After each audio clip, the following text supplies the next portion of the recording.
Today's keynote speaker, Dr. Sandeep Kumar sir, I request you to please come forward and be seated.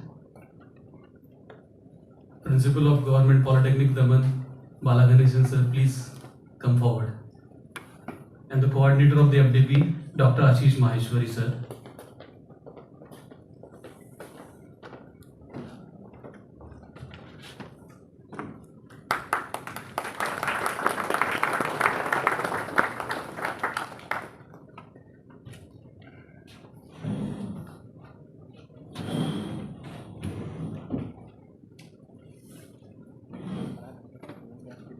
Ladies and gentlemen, a very good morning to one and all present here. It is with great pleasure we welcome you to the Faculty Development Program Inauguration Function on Green Technology for Sustainable Life, Indian Perspective. This program is sponsored by AICTE Training and Learning Academy, and it is organized by Department of Electrical Engineering, Government Polytechnic Daman, Administration of Dadra and Nagar Haveli and Daman and Diu. To begin with, let us express our heartfelt gratitude to the AICTE ATAL and Department of Higher and Technical Education, UT Administration of DNH and DD for their support and sponsorship, enabling us to organize this faculty development program. Their commitment to fostering excellence in education is truly commendable. We are honored to have with us today an esteemed gathering of distinguished guests, academicians and faculty members who share a common vision for the advancement of education. At this very juncture, I would like to extend a warm welcome to our respected guests who have gathered here and graced with their presence and will be sharing their valuable insights with us today. I take immense pleasure, first of all, in welcoming Dr. Sandeep Kumar sir, Associate Professor, Department of Energy and Science, IIT Bombay. I request Dr. Ashish Maheshwari sir, FDP Coordinator, to please welcome Dr. Sandeep Kumar sir with a sapling.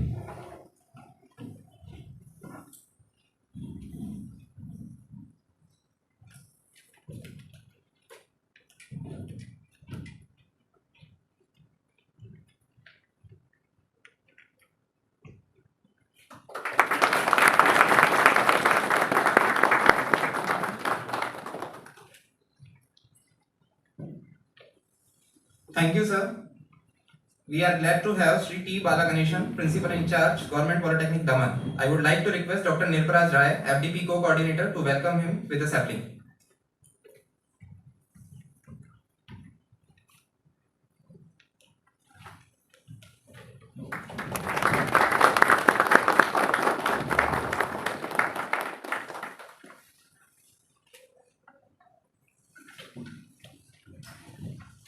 As we have welcomed our guests, now before going further, as the tradition goes, we will now have Saraswati Pujan and lighting of lamp. May I now request dignitaries on the dais to come forward for Saraswati Pujan.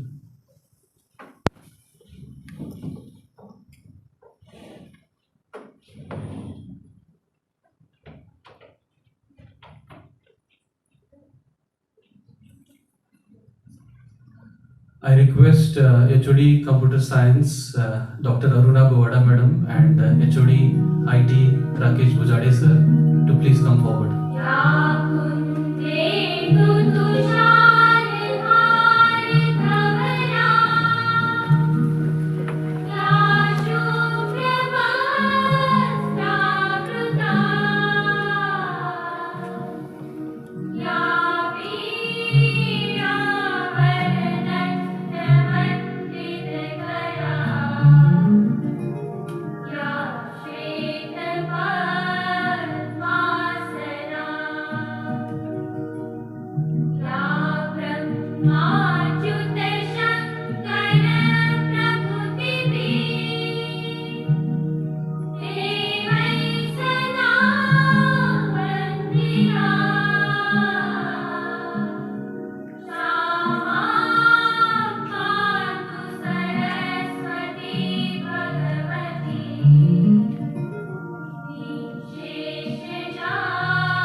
Thank you, sirs and madams. I request all of you to please have your seats.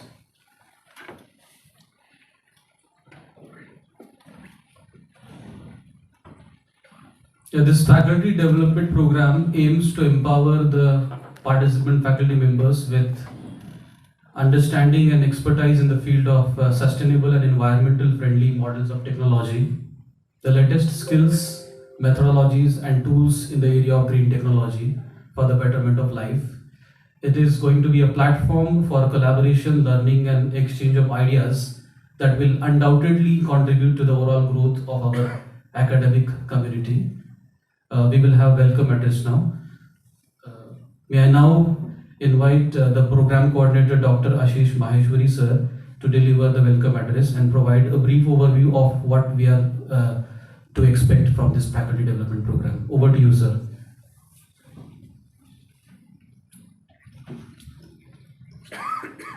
Thank you, sir. Respected Sandeep sir, our today's guest and speaker from IIT Mumbai. Respected Bala sir, our principal, Government Polytechnic College, HODs, faculties, students, and all my dear participants. Today, I, Dr. Ashish Maheshwari, welcomes you all in this inaugural ceremony of 6 days FDP program sponsored by AICTE ATAL, organized by Department of Electrical Engineering, Government Polytechnic, DAMAN. First of all, I would like to thank ATAL team and AICTE team. ये दूसरी बार है जो हम लोगों को offline kind of FDP कराने का हम लोगों को मौका मिल रहा है. इससे पहले भी हम लोग 2021 के अंदर ऑनलाइन मोड में यही AICTE ATAL FDP हम लोग करवा चुके हैं. तो I am thankful to AICTE team. At the same time, I am thankful to our administration, honorable administrator sir, हमारे सेक्रेटरी सर, डायरेक्टर सर, जिन्होंने हम लोगों को ये प्लेटफॉर्म दिया और उन्हीं की वजह से आज हम लोग यहाँ पे गैदर हुए.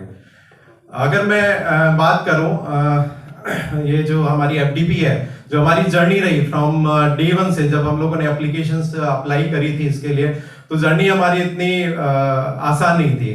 अगर आप लोग देखें तो टोटल नंबर ऑफ एप्लीकेशंस जो रिसीव्ड हुई AICTE ATAL को, मैं एक स्टैटिस्टिक्स आपके सामने रखना चाहूंगा. जो total number of applications received हुई थी, that was around 3621 application received by ATAL. जो प्रपोजल्स मिले थे ऑल ओवर इंडिया से उन्हें ये प्रपोजल्स मिले, और जिसमें डिफरेंट स्ट्रीम्स थी like computers, IT, electrical, chemical, civil. तो अलग अलग स्ट्रीम से ये एप्लीकेशंस उन्हें मिली, प्रपोजल्स मिले. और जो एक्सेप्टेड प्रपोजल्स का जो नंबर है दैट वाज ओनली 396. तो 3600 एप्लीकेशंस में से आज 395 एप्लीकेशंस अप्रूव हुई. और एक और स्टैटिस्टिक्स है, अगर देखें तो जो इलेक्ट्रिकल का जो नंबर है, जो इलेक्ट्रिकल की एप्लीकेशंस रिसीव्ड हुई थी, that was around only 200 applications, और उनमें से accepted all over India 25 applications थी. तो आज हम उन 25 एप्लीकेशन ऑल ओवर इंडिया आज हम लोग खड़े हैं. तो मैं थैंकफुल हूँ मेरी पूरी टीम का, जिन्होंने डे 1 से, मेरे पूरे डिपार्टमेंट का, जिन्होंने डे 1 से मुझे साथ दिया, और आज हम लोग यहाँ पर गैदर हुए. और एक और नंबर है मेरे पास, अगर मैं नियर बाय नंबर गुजरात से मैं कंपेयर करूं तो टोटल 10 ऐसे कॉलेजेस हैं, यूनिवर्सिटीज हैं और प्राइवेट इंस्टीट्यूशंस हैं जिनको ये मौका मिल रहा है. और उनमें से एक पॉलिटेक्निक डिप्लोमा कॉलेज हमारा कॉलेज है केवल. तो I am thankful to the team. और एक्चुअली इट शोज जो हमारा UT एडमिनिस्ट्रेशन है वो कंटिन्यूसली किस तरीके से हायर एंड टेक्निकल एजुकेशन के लिए कंटिन्यूसली डिलीवर करने के लिए किस तरीके से आगे बढ़ रहा है. तो अब अगर मैं FDP की बात करूं तो टोटल 10 नंबर ऑफ सेशंस हमारे यहाँ पर होने वाले हैं, जिसके अंदर आज जैसे हमारे साथ में IIT मुंबई से प्रोफेसर ने ज्वाइन किया. सिमिलरली फ्रॉम डे 1 से लगा के डे 6 तक, नेक्स्ट 6 डेज हमारे साथ इंडिया के प्रीमियर इंस्टीट्यूशन से हमारे साथ में स्पीकर्स ज्वाइन होने वाले हैं. तो आई रिक्वेस्ट ऑल पार्टिसिपेंट्स, आप एक यहाँ से जब जाएं तो एक लर्निंग लेके जाएं. तो ये मेरी रिक्वेस्ट है आप लोगों से. एट द सेम टाइम हम लोग इस ड्यूरेशन में 6 डेज में हम लोगों ने एक पावर ग्रिड PGCIL की हम लोगों ने इंडस्ट्री विजिट भी प्लान की हुई है. तो उसके लिए जसवंत सर को मैं थैंक यू बोलना चाहूंगा. सर है नहीं अभी हमारे साथ में. तो thankful to all. At the end just अपनी एक बात कहते हुए विराम देना चाहूंगा अपने शब्दों को. मंजिल उन्हीं को मिलती है जिनके सपनों में जान होती है, मंजिल उन्हीं को मिलती है जिनके सपनों में जान होती है। पंखों से कुछ नहीं होता दोस्तों, हौसलों से उड़ान होती है। Thank you, happy learning. Thank you so much, sir, for shedding light on the significance of this program. We are excited about the opportunities it holds for the participants. Next up, I would like to invite Shri T. Balaganeshan, sir, in charge Principal, Government Polytechnic, DAMAN, to share his insights on this occasion. Please, sir. Good morning, all of you. Professor Dr. Sandeep Kumar from IIT Mumbai, our HODs, Dr. Aruna Madam, Dr. Rakesh sir, and coordinator for this program, Dr. Ashish Ageshwari sir, other coordinators and faculty members from our institutions and other institutions also. A warm welcome to all of you on this great learning experience, green technology for sustainable life, Indian perspective. This faculty development program will be conducted from today onwards up to 20th of this month, 6 days program. So we are very proud that this type of faculty development program is being organized in our institution. Even despite of being a diploma institute, so we are very proud that this type of event is organized in our Government Polytechnic, DAMAN. So when Honorable Administrator visited our campus on 15th October, he told that you should organize more seminars, symposiums, exhibitions, so that this beautiful campus will be known by other faculties and other institutions that we are having a huge infrastructure, beautiful campus. So I am very happy that we are having a first program of national level. So this is a very blessing for us, and I am very happy and I am very thankful to Dr. Ashish Maheshwari sir and other team members for bringing this beautiful program. Green technology, as we all know, that this is an emerging field. See, our textbooks are teaching us still that conventional fuels and conventional energy resources, but this scenario is going to change in the next 20 years. So we are moving on to the conventional energy scenario into non-conventional, that is green technology, electrical vehicles and other modern improvements, updations, technology updations. See, actually being a teacher, we should learn these modern concepts so that we can transfer the knowledge to our students, which are India's future youth. So I wish you all the best and thank you for participating. Thank you so much. Thank you very much, sir, for your encouraging remarks. Next up, I am pleased to invite HOD Computer Science, Dr. Aruna Gumada Madam, to share her thoughts.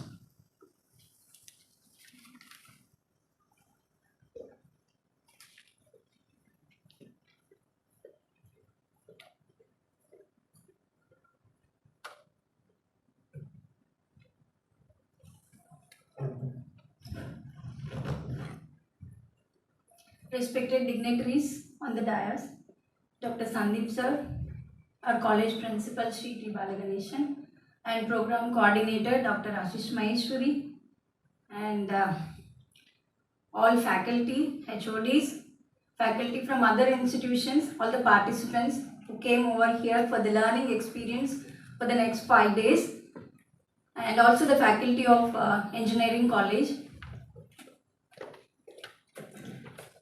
I welcome you all for this wonderful experience going to be for the next 5 days with all eminent faculty. You can see our today's keynote speaker is Dr. Sandeep sir from IIT Bombay. Thank you sir for being with us.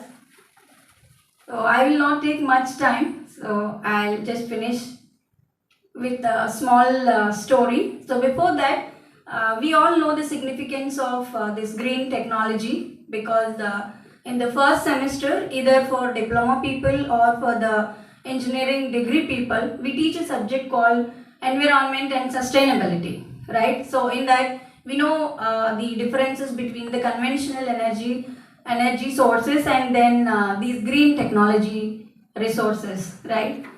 So, but then even we know about this G20 agenda also, right? If you see the objectives of this G20, you can find the objectives of this sustainable technology, right? And also we know about the declaration of these G20 countries that happened in New Delhi, right? So if this is like, it is not just about conducting the workshops. It is about creating the awareness and the responsibility in each and every person, not only in domestic manner, even at the international level also. It is something like, when we want to take the printout of our notes, okay, our awareness reflects in taking the printout on both sides rather than on one side. So how many of us really care about that, right? So that's where it starts.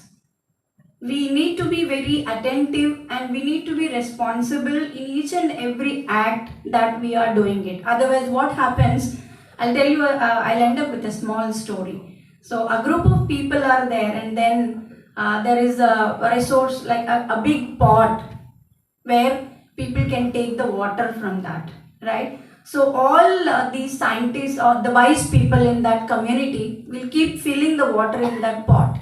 So there are some people who put the holes to that pot and take the water in an illegal manner. So what happens? All these wise people will keep filling the pot, so tiring, using all their intelligence how to bring the water in a very less time and in a very sustainable manner. But then there are some set of people who put the holes and take the water to their homes in an illegal manner, right? So what is going to happen? We all know, right? So that's what matters. The responsibility and the honesty is very much important. Otherwise, what will happen? After some time, that pot will be broken. Whoever is taking the water in an illegal manner from the holes, from their future generations also, there will be no water at all. So that's how we need to be very careful, and then we all should come together and we all should work together and be honest, and then work on the sustainable technology, all the green technologies. So all speakers are going to teach more on this. So instead of taking more time, so here I take the leave. So we are all connected in the universe through creation. So let us all work together in a united manner for a wonderful universe. Thank you so much.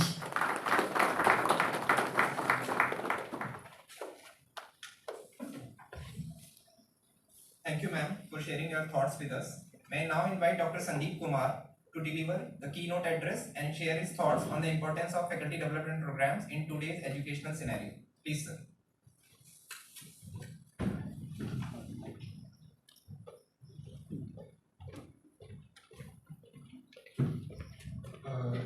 Good morning, everyone. So I really feel honored to be here. So, like, all of us are teachers, including myself, and most of the people I believe here are teachers. It's always sort of a privilege to teach a new set of students, and we feel honored when we have our teachers as our students. So, but anyway, I will not treat you all as students, so that's a different story. But yeah, coming to the theme of today's or this particular workshop, it's a sort of a important thing. Two things: one is faculty development program, and another is the green sustainable technology. When it comes to the faculty development program, it becomes very much onus on us as a teachers. So even I remember I did my engineering in 2003. So whatever the books I have read during that time, so it's not something those are outdated or something which we should not refer to, but what has changed in the past 20 years as the new technologies, new understandings or new skill sets that has come. So I'm basically a mechanical engineer by training. So a lot of new things have come which I have not learned during my BTech, which was like CAD design or use of computer technology or software for the application of mechanical engineering, whether it is design, manufacturing or analysis. But now, as a researcher, so if during my PhD programs I have learned many tools which is very important for our students who are doing graduations or diploma nowadays. So it becomes very much important for us teachers to keep ourselves updated. We just can't keep referring to the books which were written 20-30 years back. Obviously, nobody can replace Newton's laws of motion, but the new technology and with the time, with the new generation, their understanding or their skill development very much depends on the new domain of knowledge.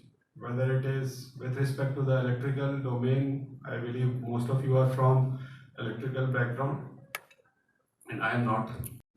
So, but yeah, don't worry, I will keep something which will be quite generic, and it is good that when it comes to the green sustainable technology, I believe the overall flow has been very meticulously designed. I have been invited on the day one because I am not an electrical engineer.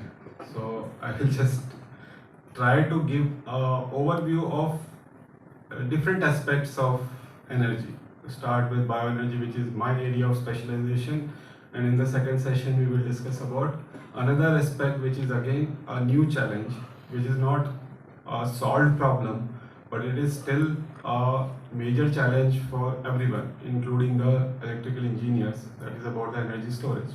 And then maybe next 5 days we will have more specialized talk on the domain of electrical engineering. But let me start with more of a general sort of an idea of the green sustainable technology. So again, I will not take much time, but I will just take a small note from what Madam has just said about a pot, somebody draining out water faster than somebody is trying to fill in.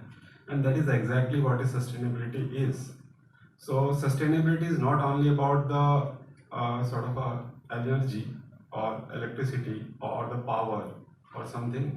Sustainability is a sort of philosophy which has to be followed in each and every domain, whether it is agriculture. That is a perfect example for the agriculture. We have found the underground water in just past few thousand years. We have been living with the ecosystem for millions of years, at least the human beings. We are here for the lakhs, 20-30 lakhs years. But in the past few thousand years itself, we have found that apart from rivers or lakes, we have water underground and we can use it. But then for thousands of years, we were in equilibrium with the nature. In the rainy season or water coming from the rivers, nature was filling the underground water slowly throughout the year, or whatever it is, the rainy season or monsoon season or whatever.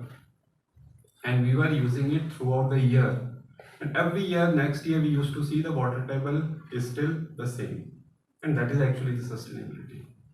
That you draw from the nature, that nature is capable to refill.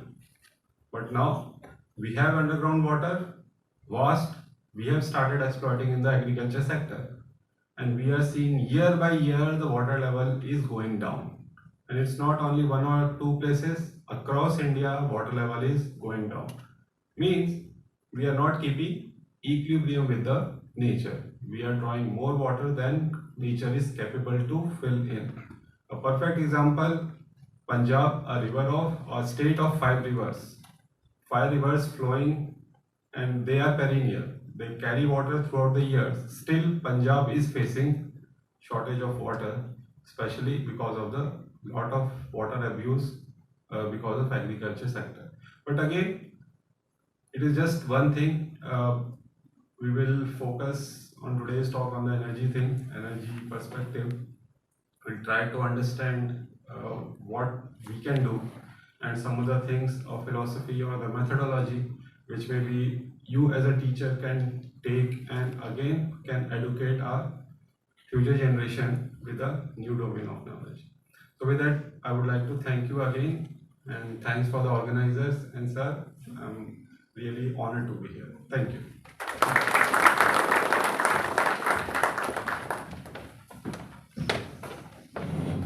A big thank you, sir, for gracing us with your presence and for the valuable insights. As we embark on the enriching journey of learning and development, let us embrace the opportunities that lie ahead. Together, we can contribute to the betterment of our educational institutions and, consequently, the society at large. With this, we officially declare that this inauguration function for the faculty development program is concluded. I would like to thank each one of you for your presence in making this moment a success. Let the learning and collaboration begin. After this inauguration program, we will part for the breakfast. So all are requested to have it. The breakfast is being served outside.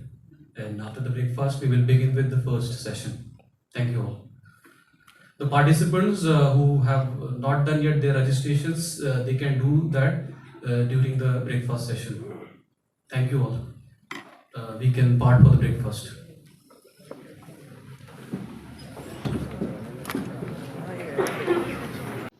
We will have a short video of today's keynote speaker, actually both the sessions, morning and afternoon session, delivered by Dr. Sandeep Kumar sir. So we will have video of his introduction.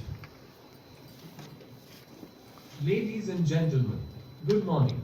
It is with great pleasure and a sense of honor that we all stand here today to extend a warm welcome to our distinguished guest, Associate Professor Sandeep Kumar from the esteemed Indian Institute of Technology, Bombay.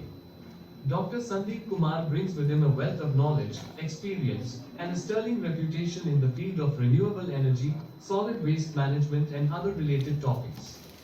Having earned his PhD from Indian Institute of Science, IISc, Bangalore, Dr. Kumar has established himself as a luminary in academia, demonstrating a passion for teaching and innovation. One noteworthy aspect of Dr. Sandeep Kumar's illustrious career is his extensive list of invited lectures, which stands as a testament to his recognition as a thought leader in the field. His collaborative efforts have also resulted in significant publications. We look forward to an enlightening and inspiring session, where we can delve into the depths of knowledge and innovation under his guidance. Let us all join to extend a warm welcome to Associate Professor Dr. Sandeep Kumar from IIT Bombay. We are truly honored to have him with us today. Thank you. Yeah, we are done with all the formalities. Now we are very much eager to listen to Dr. Sandeep Kumar sir. Over to you sir, please. So, good morning everyone. So warm welcome to everyone, and again as I said, I'm privileged and honored to be here. So today we will discuss about some aspect of the energy, which probably as an electrical engineer it is not part of a domain, but when we look into the green energy technologies, then it is very, very important to look into various aspects of energy systems. And today I will talk, one of the area is about the waste. That is one of the major issue, and how we can convert that waste also to the energy systems. And some part of these energy systems I will discuss with respect to the energy storage in the second session in afternoon. So just give you the link between how it affects the sort of overall energy scenario.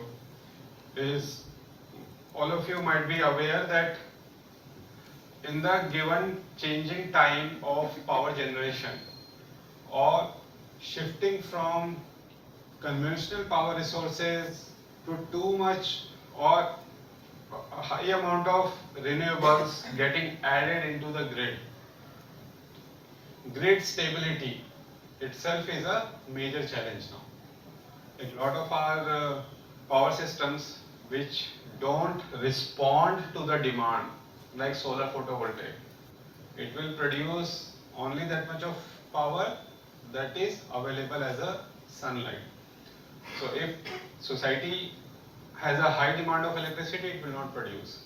So there, the mix bag of the energy systems is quite important.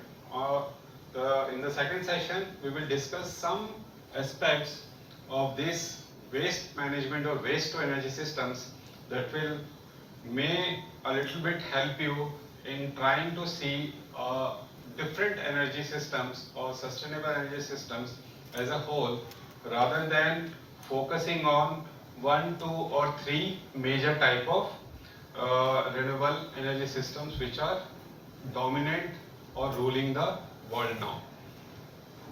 So we will today focus on the bioenergy technologies. So when we look into the bioenergy, it is nothing but again a indirect way of harnessing the solar energy.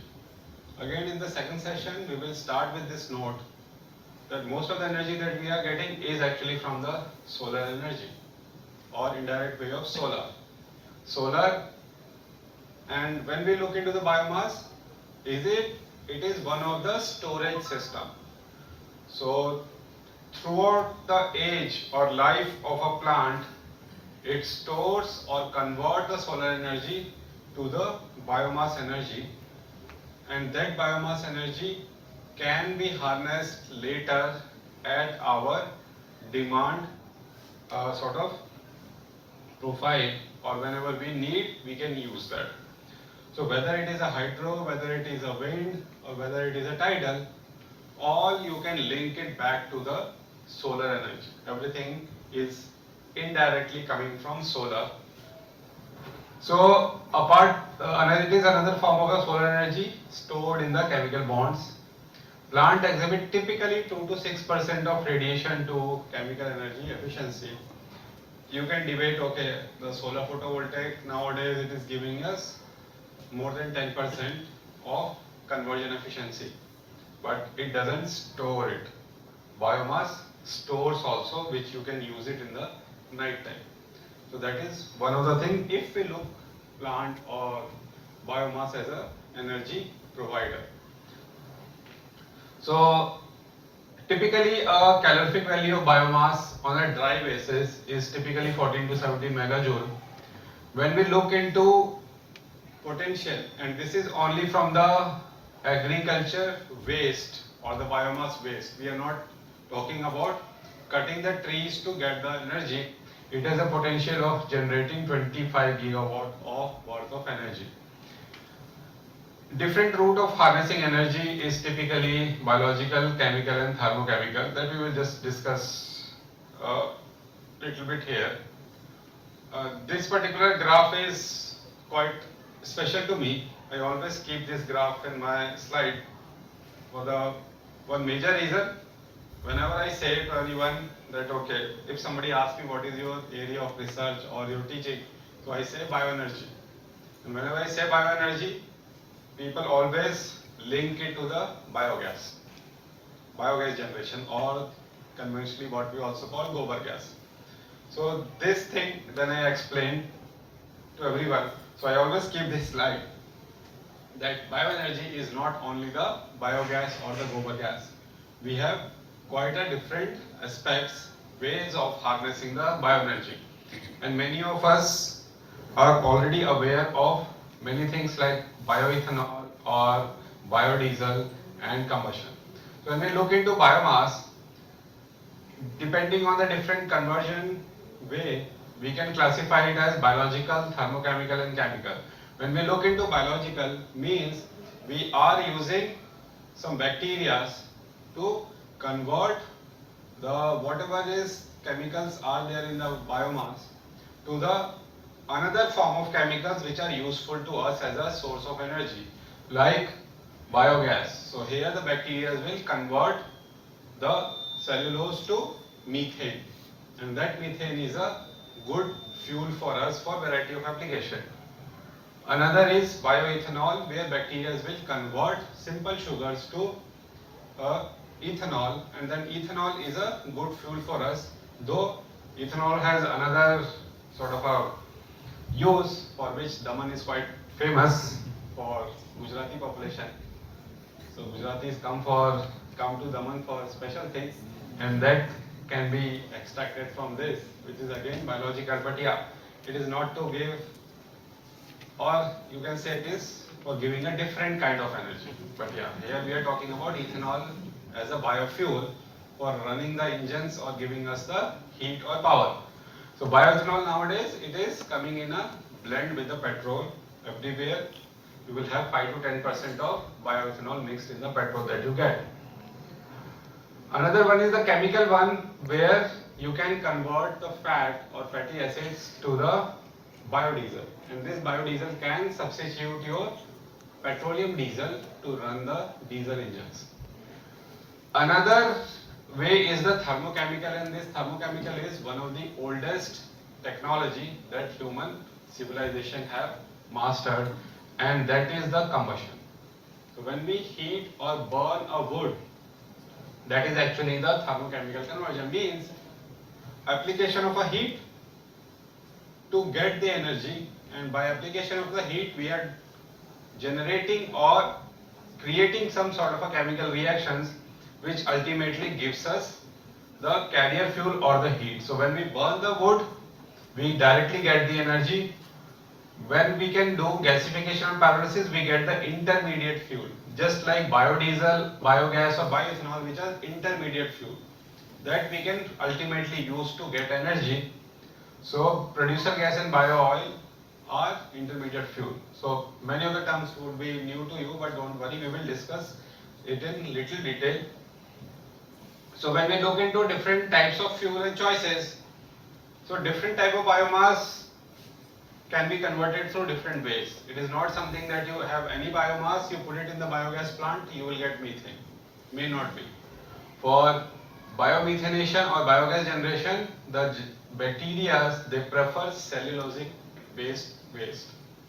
Like you put cellulose or something which we can't digest can be or is a good fuel for bacteria, and their cellulose, the animal excreta, is rich in this cellulose. That's why it is a good fuel for biogas generation.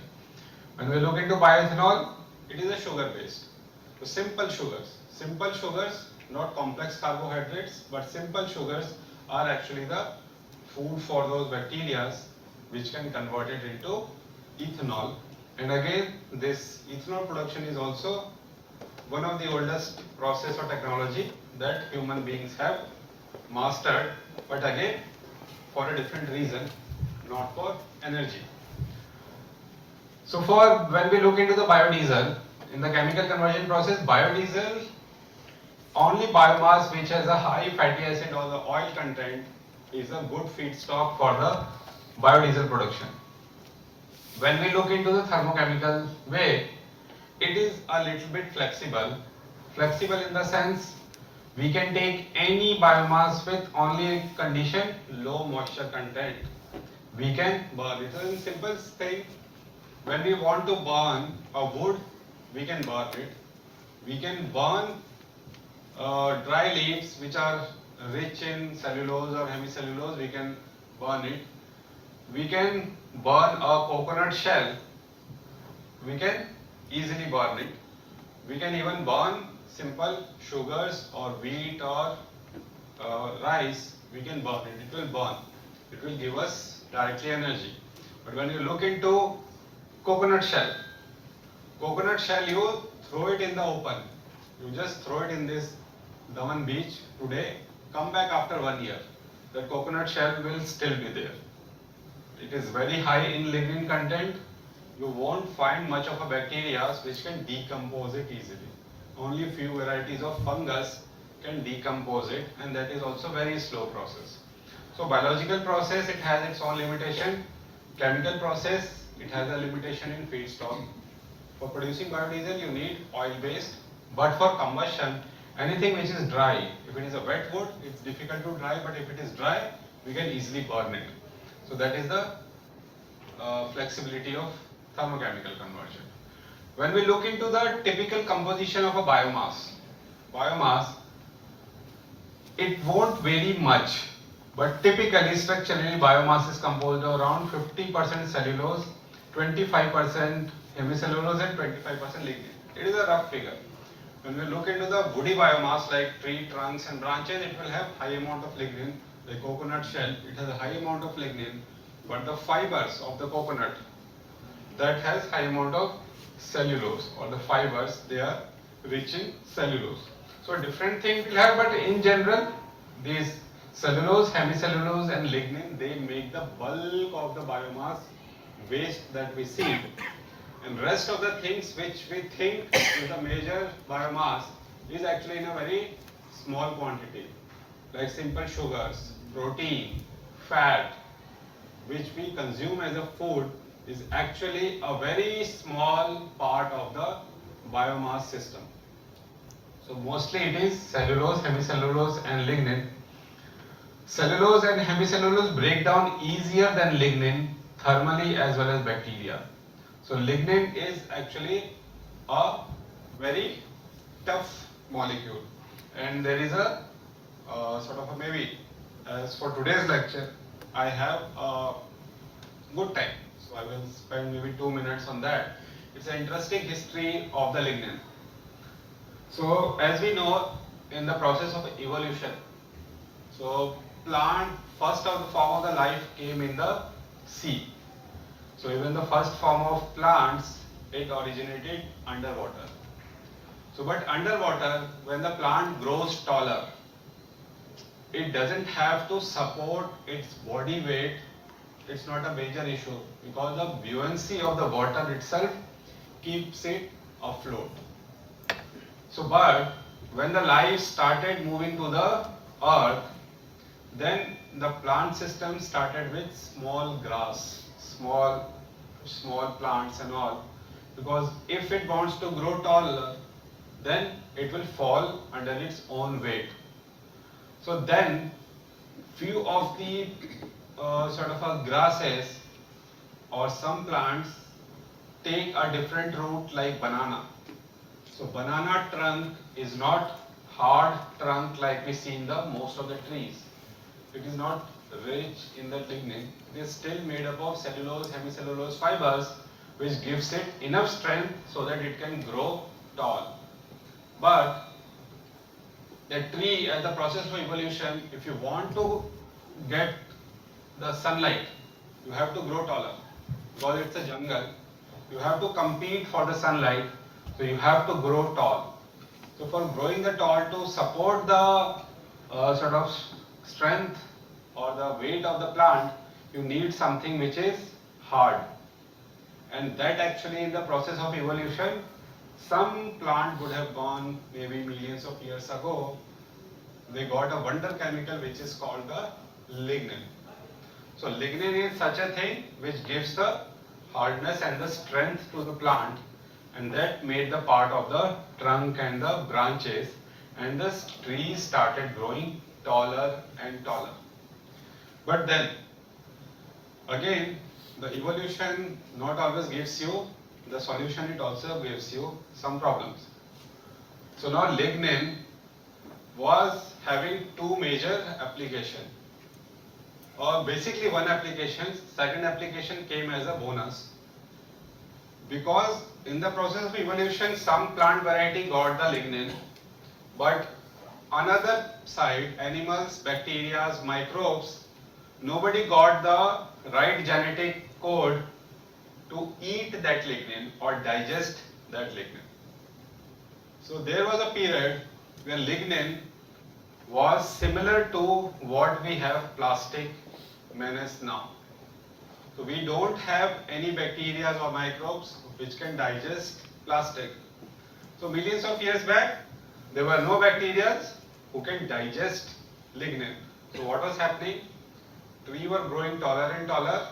When they die, 50 years, 100 years down the line, when they die, their trunks and branches, most of it was remaining undecomposed. Nobody was able to decompose it. So there was a pile of wooden material or this hardwood getting piled up. So this was the second benefit for the trees, that they designed the lignin or evolved in such a way that the lignin rich part became the outer side of the trunks or the branches so that the bacteria, insects will not attack. And that is one of the major thing we see, that small plants which doesn't have this high lignin thing, insects will come and eat it. But the big trees and all, they are resistant to that thing. But that particular lignin rich tree trunks and branches, it actually formed one of the things that we are consuming right now, what is called coal. So all that thing got buried under the ground. Wherever it was getting piled up in the forest and all, sometime earthquake would have come or something would have come, it got buried under the earth, and that underwent the thermal conversion. Oxygen was not available, but it lost many of the things. Carbon background or skeleton still remains, what we call the coal. So coal, what we use now, it is a stored form of energy what plants have stored millions of years back, and that we are using that chemical energy now. So then millions of years down the line, again evolution played a role. Some fungus got a right enzymes or genetic code to digest lignin, and that is still, even the evolution process is so slow that still, except few fungus variety or a variety of microbe which lives in the gut of termite, because termite eats wood, is able to digest but not himself, but with a symbiotic relationship with another microbe which lives in its gut. Nobody else is able to digest. Conventional millions of types of bacteria won't be able to digest this lignin. That's why you won't see lignin rich things like a coconut shell or the old branches of trees or trunks lying somewhere getting decayed or decomposed as easily, quickly as we saw the dead leaves or the dead grass, because they are not rich in lignin but rich in cellulose and hemicellulose. So that is the thing. So lignin, by the process of evolution, it is hard substance which is not only resistant to bacteria but also thermally. It decomposes at quite late, until unless you take it to 400, 500 plus degrees, it won't decompose. Cellulose, hemicellulose start decomposing at around 200 degrees, but lignin will take much higher temperature to break its bond. So this is a typical analysis of variety of biomass and some of the simple coal, for which is a new coal. The carbon, hydrogen and oxygen content, it is roughly uniform. So when you look into the composition of sugar, protein, fat, the composition of carbon, hydrogen, oxygen is quite different. But just because it is a very minute quantity, most of the things is made up of cellulose, hemicellulose and lignin, which has a fairly roughly average out composition of carbon, hydrogen and oxygen. Whatever be the variety of tree you take the chemical composition, the amount of carbon, hydrogen and oxygen will be roughly follow in the same range. So that makes it beneficial for one of the process, that is thermochemical conversion, quite easy, because we can predict how much carbon and hydrogen is there, how much energy we can derive.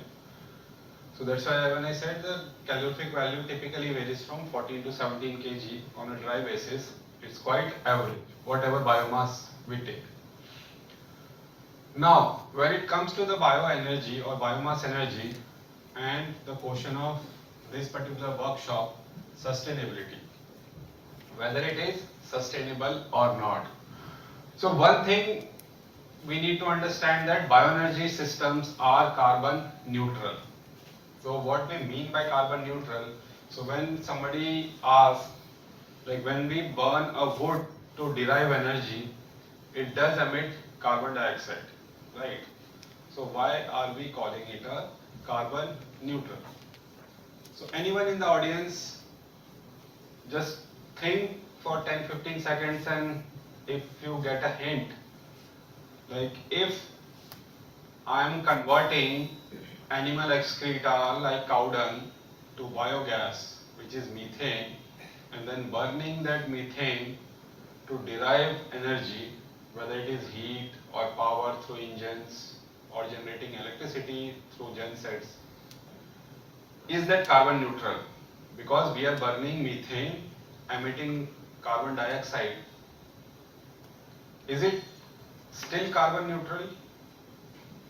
Is bioenergy systems should be a carbon neutral or it should not be? Or if it is termed as carbon neutral technology, then why it is so? What is the reason that bioenergy system is called carbon neutral? Anyone, just think what could be the reason.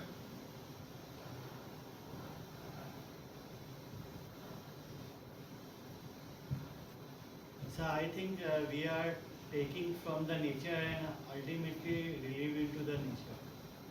Ultimately giving into the nature. So that is the right thing. So correct answer. Actually, when we look into coal or a fossil fuel, and when we compare it to a renewable energy source, then renewable energy systems itself comes with a question like how fast we are renewing that system. So when we say direct sunlight conversion using solar photovoltaic, we are getting energy, so it is proper renewable.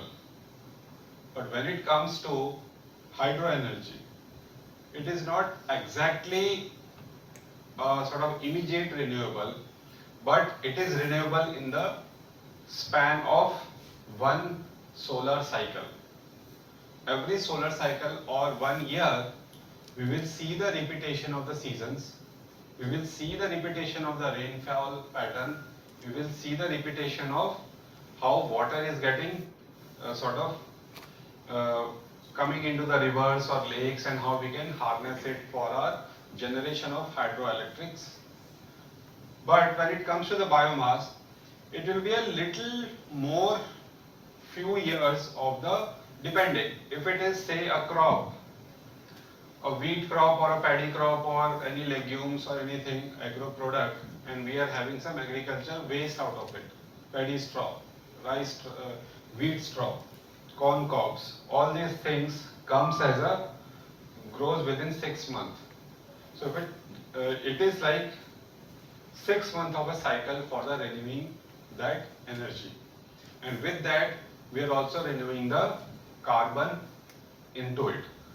So within 6 months, plant is absorbing carbon from the atmosphere, deposit in its chemical form as a carbohydrates or fats, proteins, cellulose, lignin, hemicellulose, all those things, and then we will use it, extract energy out of it.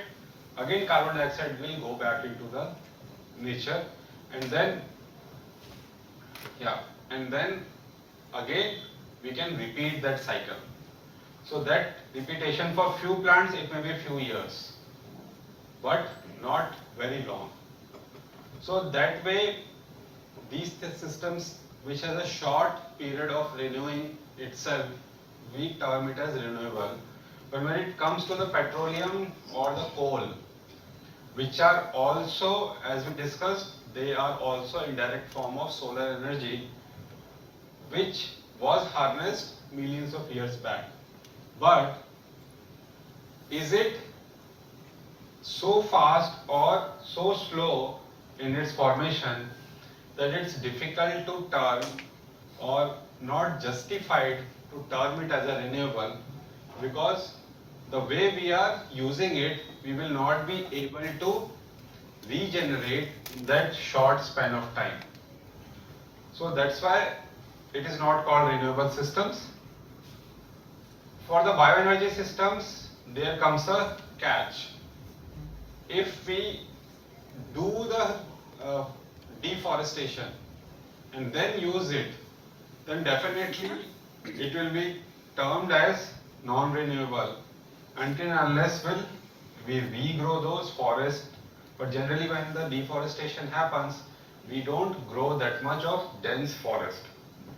We do a simple agriculture or grow some agriculture products which are less carbon intensive, means they absorb less amount of carbon dioxide from the atmosphere for the same land size, which compared to a thick jungle is quite less. A good forest absorbs 100 of times more carbon dioxide compared to a paddy field or a cotton field or any such agriculture product. So when it comes to the agriculture waste, something like any agriculture waste or any food waste or something which is biomass, if we don't harness energy out of it, what will happen to that?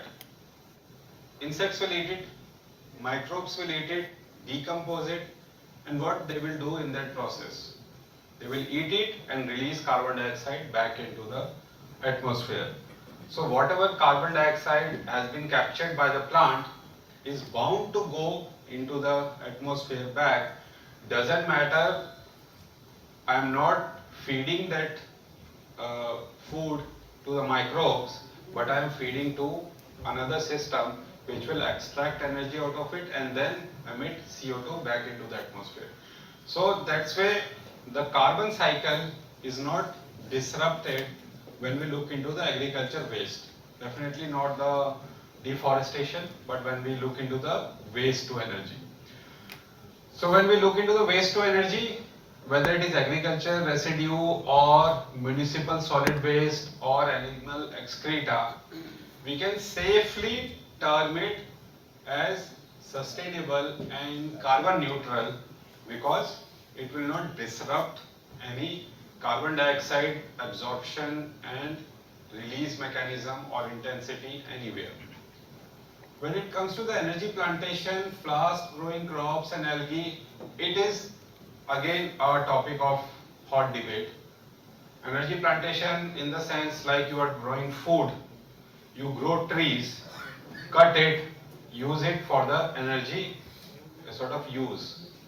But that is a sort of quite a debatable topic because we are competing with the food also. Because that is one of the things that I don't know if anyone has read about how the palm oil demand and the palm sort of forestation or the agriculture of palm has destroyed the thick jungles in the Southeast Asian countries a lot. So basically, like Malaysia, Indonesia, they have a climate condition which favors the palm oil trees cultivation quite lucrative and easy. But for that plantation, you have to clear the field. You don't want any competition with those palm oil trees. That sort of carbon dioxide absorption by the palm oil trees sort of a patch of land is much lower compared to a thick forest which existed earlier. And the same policy now our government in India, we are trying to do it.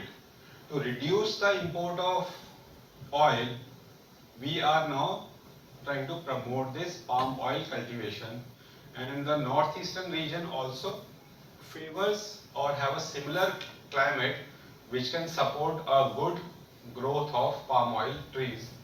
But again, it's a sort of a question whether it is good to convert forests or jungles for meeting our oil demand. When it comes to the food, definitely food is a requirement, but when it comes to the oil, it is something debatable. Our population has been growing with a pace of say around 2% for past many decades. So every year you are supposed to have 2% extra demand for the energy, calories, iron, protein. So all these things are essential component.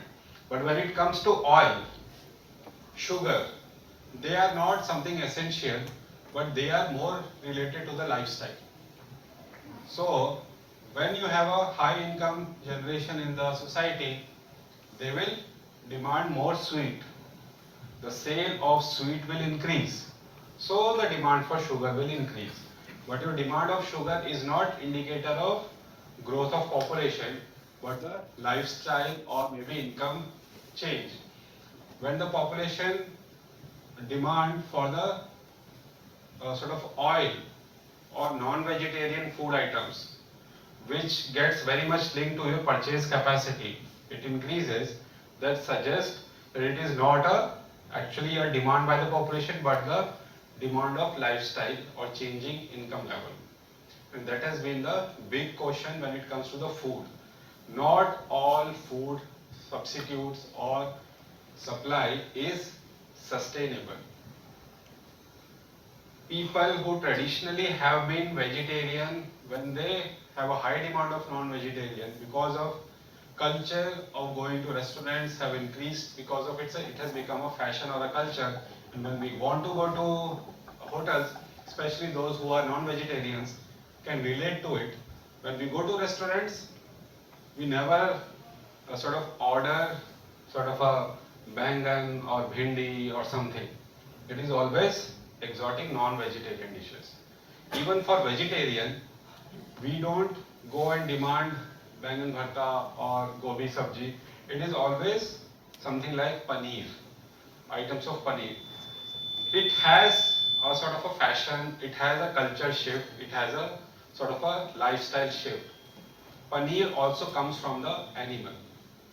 The demand or the growth of dairy culture has increased or outpaced more than the sort of growth of the population in the country or anywhere in the world.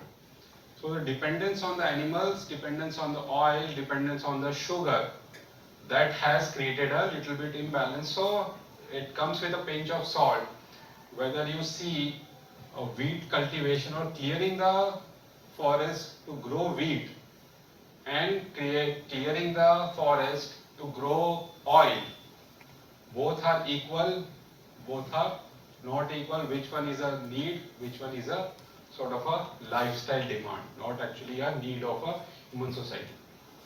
So anyway, so energy plantation and the oil and dairy product growth and all is quite debatable.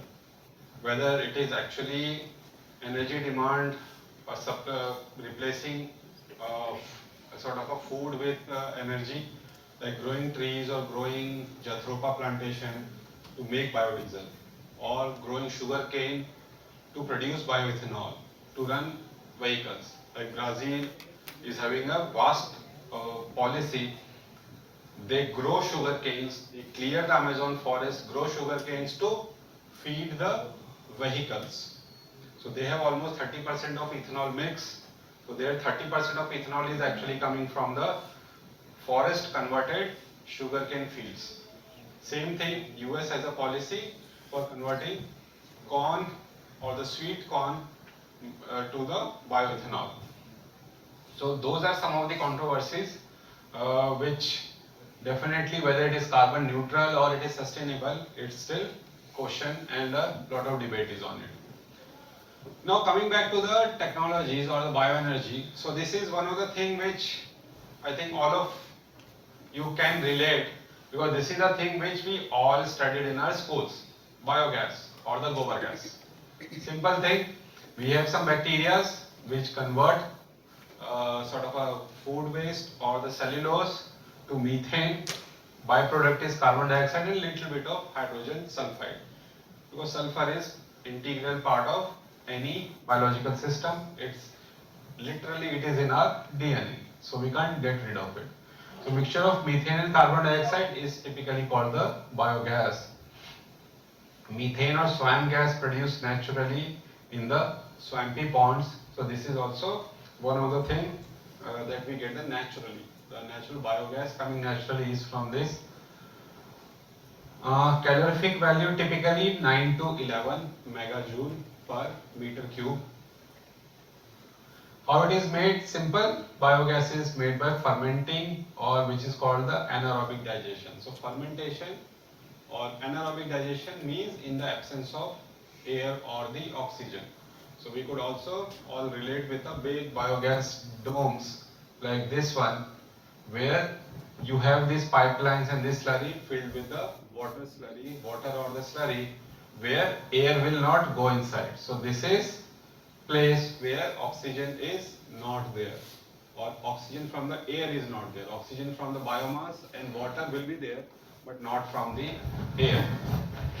So here we fill this particular thing with the right amount of water and slurry of animal dung, which is rich in cellulose. And why it is rich in cellulose? For a very simple reason. We hire animals, we don't have right enzymes to digest cellulose. We can digest simple carbohydrates, we can digest simple proteins, fat, but not the cellulose. But only bacteria, even the insects and all can't digest cellulose.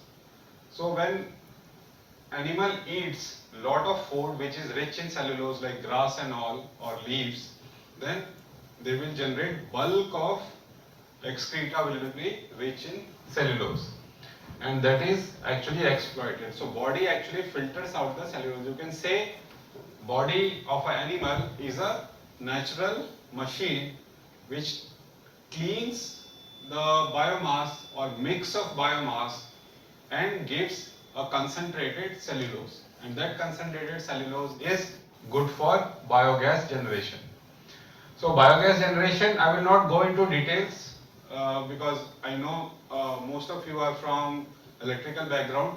So these process or detailed in-depth process will not even help you future in your teaching or in your research activities. But just for the knowledge, you can just go through that.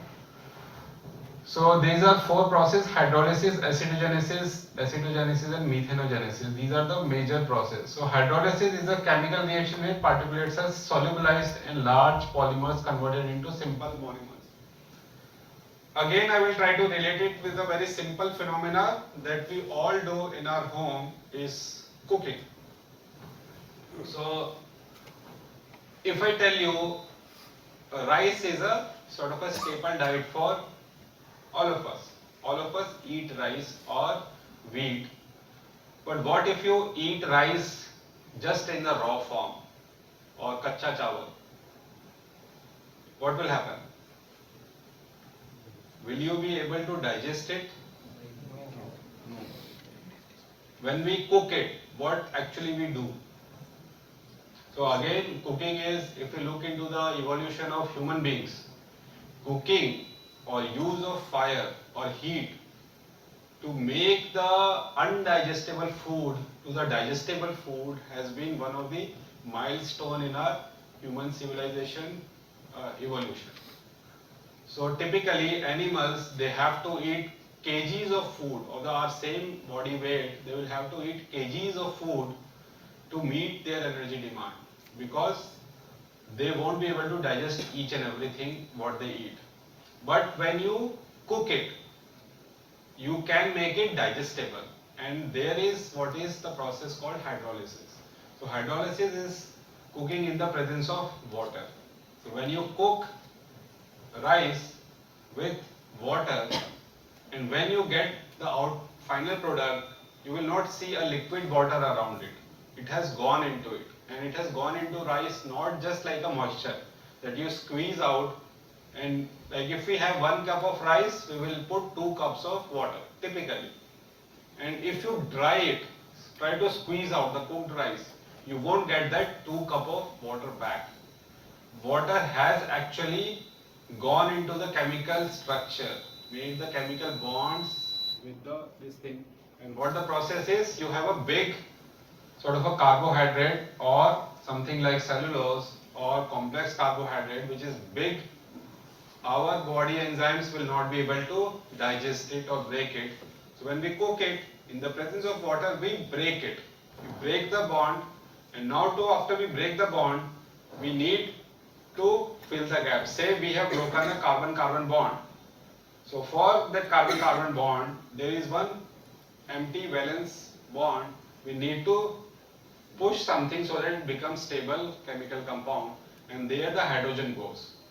So if you have hydrogen, one hydrogen will go connect with one of the carbon, and another hydrogen or OH will go and bond with the another carbon. So that way water supplies oxygen and hydrogen, breaking the bonds and supplying the sort of a substitute for those bonds. So we break the big carbon or carbohydrates molecules to a smaller molecules which we can digest easily, and that is what we call the hydrolysis. And hydrolysis, generally many of those bacteria, they have a natural enzymes which does this hydrolysis. That's why they are able to digest complex cellulose or big carbohydrate molecules. So this hydrolysis, there will be a set of bacteria at the bottom which will make those big complex molecules to a simple sort of molecule, break it down. Then acetogenesis, so basically these carbohydrates, even fats and proteins, they will get broken to sugar, fatty acids and amino acids. So typically in our body can convert these fats to fatty acids, proteins to amino acid easily. But when it comes to carbohydrates, not all carbohydrates our body can convert to simple sugars. We can actually just convert smaller carbohydrates or digest it. So then in this acetogenesis, it gets converted to carbonic acids and alcohols, hydrogen, carbon dioxides and ammonia. So nitrogen carrying amino acid has nitrogen, it gets converted to ammonia, and this carbon and hydrogen gets converted to carbonic acids, alcohol, hydrogen and carbon dioxide. And then we have this acetogenesis, which converts it into hydrogen, acetic acid and carbon dioxide. So basically this acetic acid and hydrogen, they are the feedstock for the final stage of bacteria, which are methanogenesis, which convert into methane. So generally in the school days we used to have like, okay, biogas, there is one set of bacteria, methanogenesis bacteria, which converted to methane.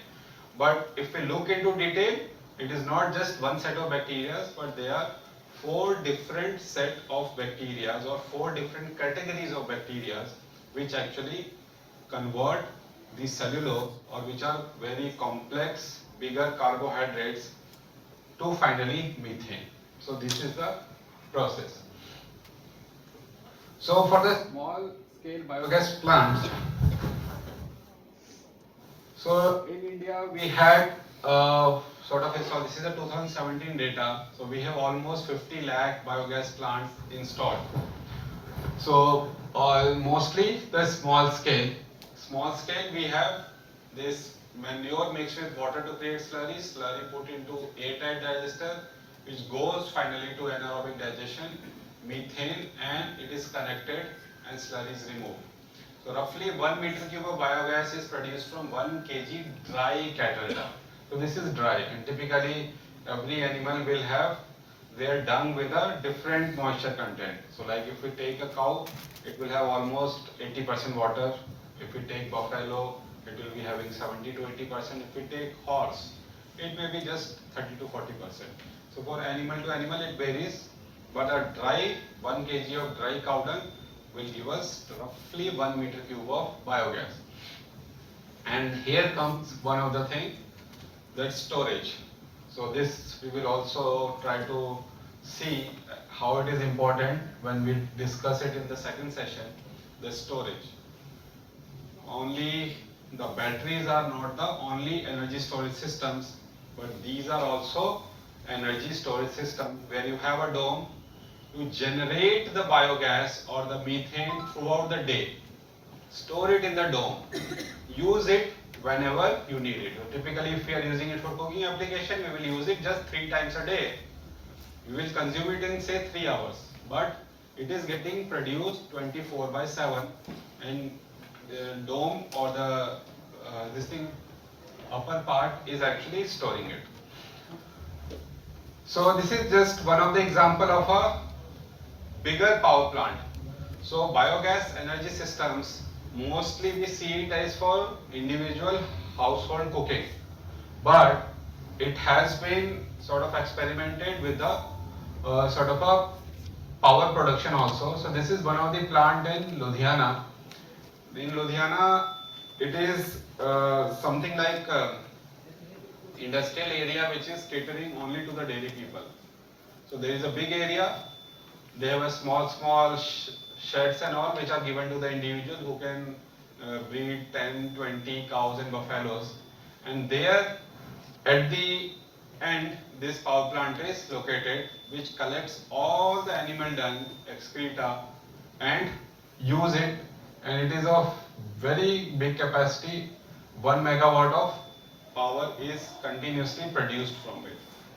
So this is also one of the very nice way of converting sort of waste to energy, even electricity. So when we look into this thing, again just in a graphical manner, maybe quickly I will just, so in an anaerobic environment, this hydrolysis, fermentation and this process gives us methane, which we call this thing, and plus it can be used as energy. Water with 80 to 90% less contaminants, it can be used as an organic fertilizer. So another thing is you get the slurry. That slurry is very rich in inorganics because carbon and hydrogen has been converted to biogas or the methane. Rest all is potassium, phosphorus, sulfur and all those things, nitrogen, it is present still in the slurry. And in that slurry, if you remove the water, store it, pack it, it becomes a very good organic fertilizer. The same plant, this particular power plant also has a sort of a dewatering system of the slurry, and they make a sort of a powdery this fertilizer. Finally, they make this slurry into fertilizer form, which is having roughly 30 to 40% moisture, but 30-40% moisture, it is safe to store. It won't attract insects or microbes. You can pack it in a gunny bags and store it for 6 months, so that when in the next season of harvesting, you can use whenever you want it. So unlike the liquid slurry, which you can't store it because it attracts a lot of insects, it smells a lot. So compared to that, the technology has made a way for converting this liquid slurry to solid fertilizer and completely organic fertilizer.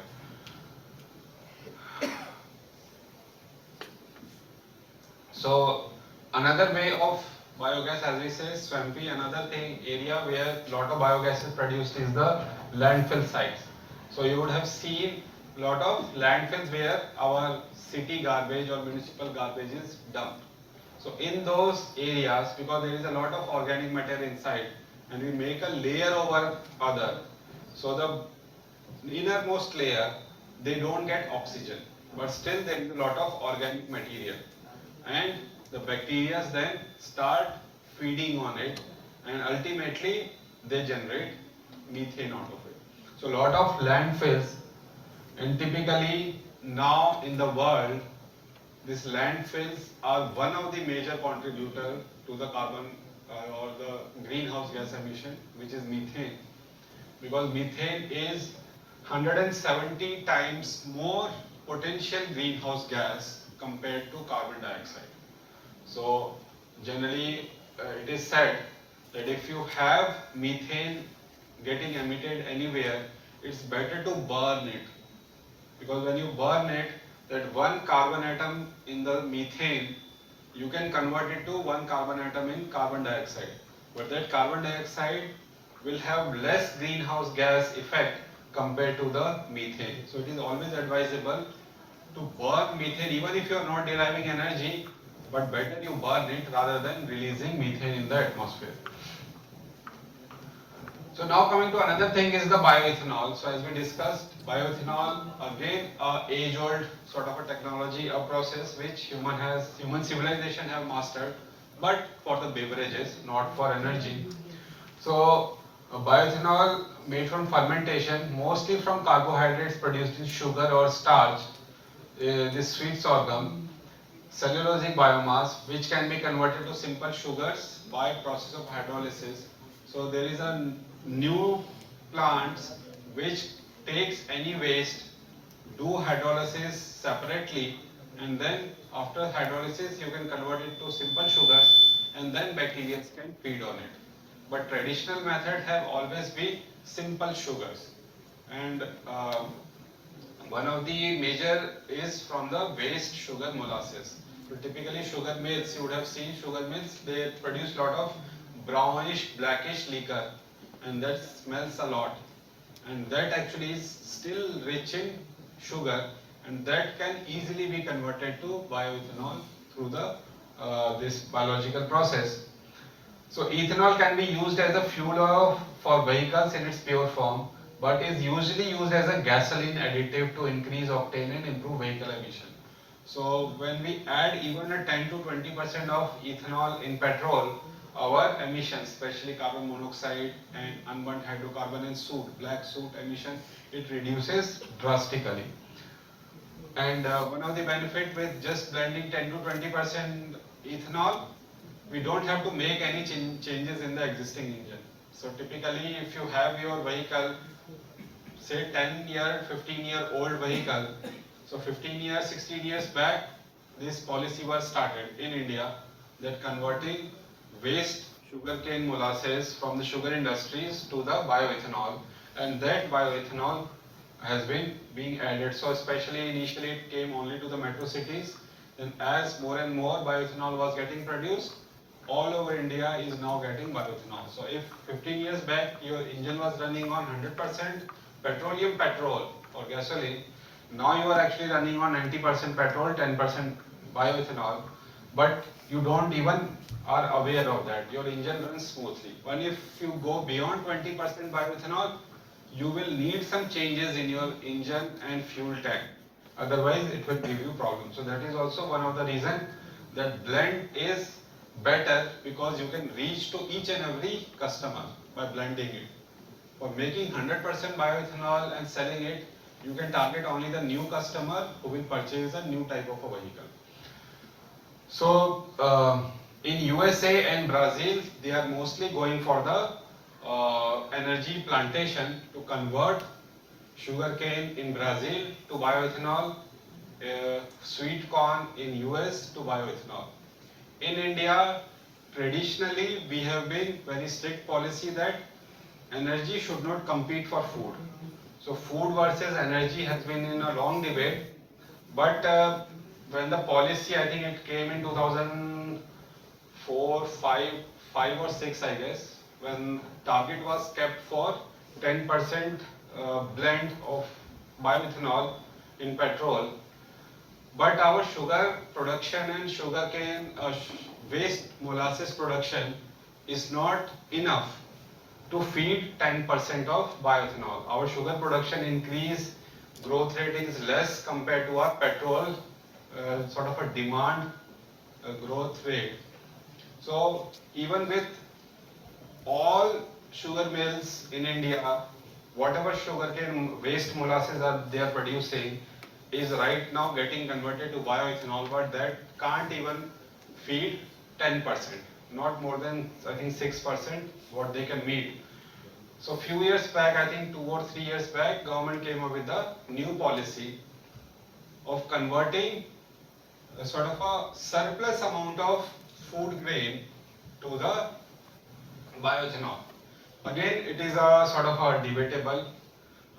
In India, it has been taken on a pilot scale.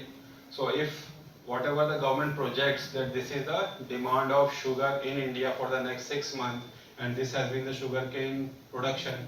So we have some surplus sugarcane. So this surplus sugarcane can be diverted for bioethanol production. And same way, if our grain production, especially wheat and rice, the grain production is higher, that can be diverted to sugar or to ethanol production. That has been quite controversial sort of thing. Last year itself, there was a demand of sort of a rice and wheat from many states for their public distribution like free ration or subsidized ration given by the government to the people. There was a demand from very many states from the FCI godown or the Food Corporation of India, but that was not met. But few months later, it was found that those companies which are running on food grains to ethanol production, which is called the second generation ethanol production plants, they were supplied with the food grain. So it is quite controversial, because the thing is, once you put up a plant,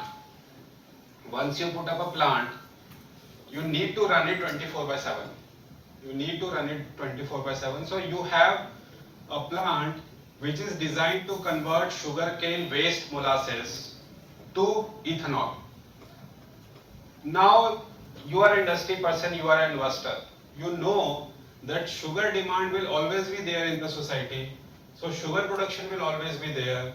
So if sugar production is going on, waste molasses will be produced every year continuously.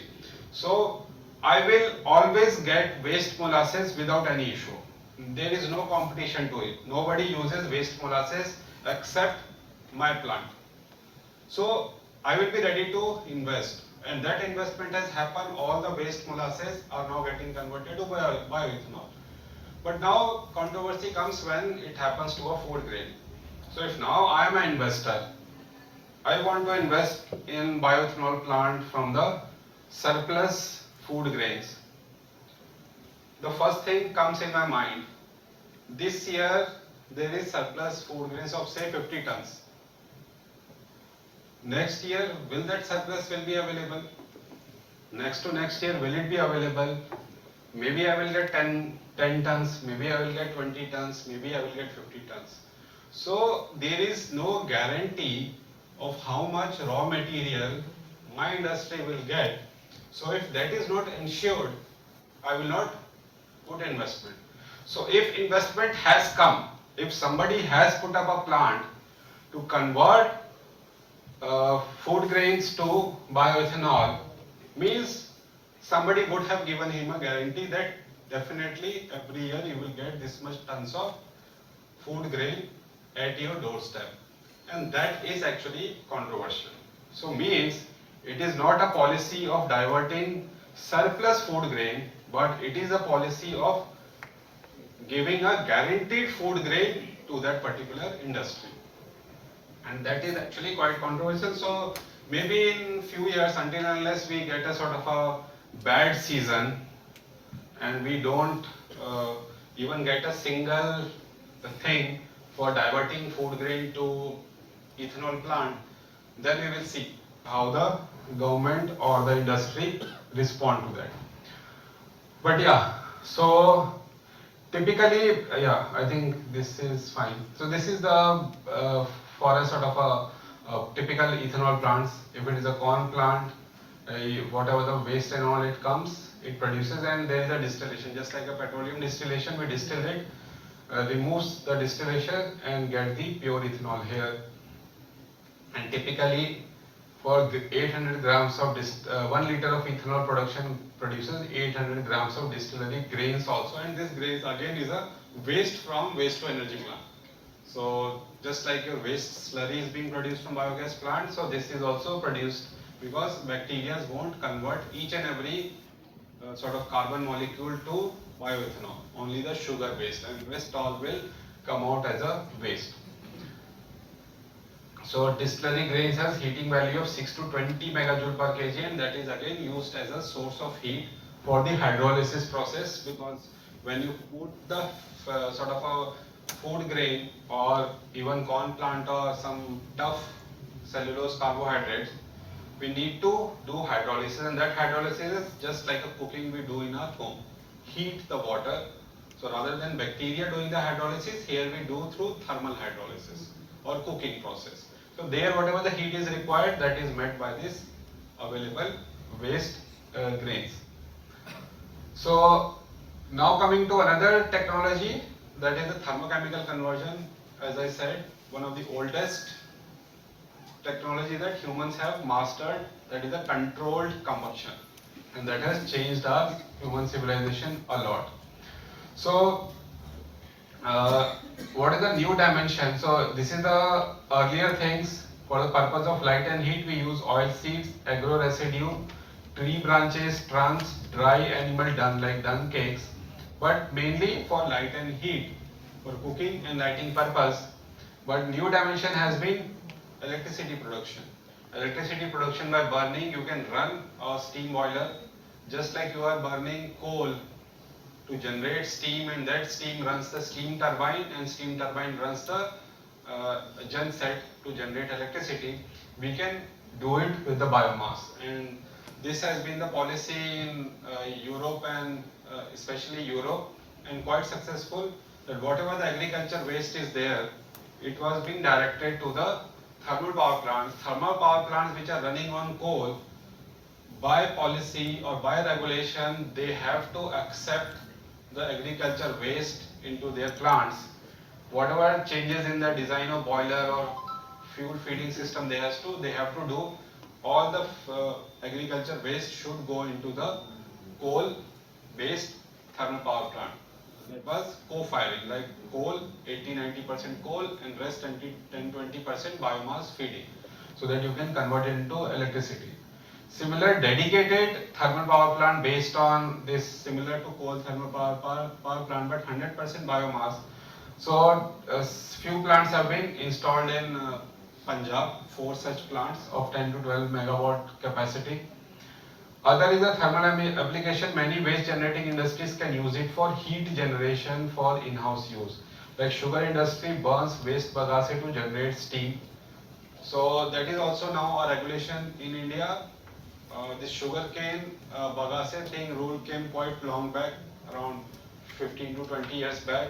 But for now, for all the agro-based industry, so even if you have like a ketchup industry, even if you have a jam industry, you have pickle industry, anything of bigger than this size, you can't throw any biomass or organic waste into outside, or municipality will not collect that sort of a waste from there. You have to use it in-house. So even big dairies, they have to put up their own biogas plant. So whatever cow dung you are producing, you use that, generate biogas, and use that for your pasteurization, heating, butter making process, ghee making process. You need heat, you use the biomass waste to do that. So that policy has made virtually all the agro processing companies or the dairy industries to use their own agriculture waste or the processing waste inside their industry itself.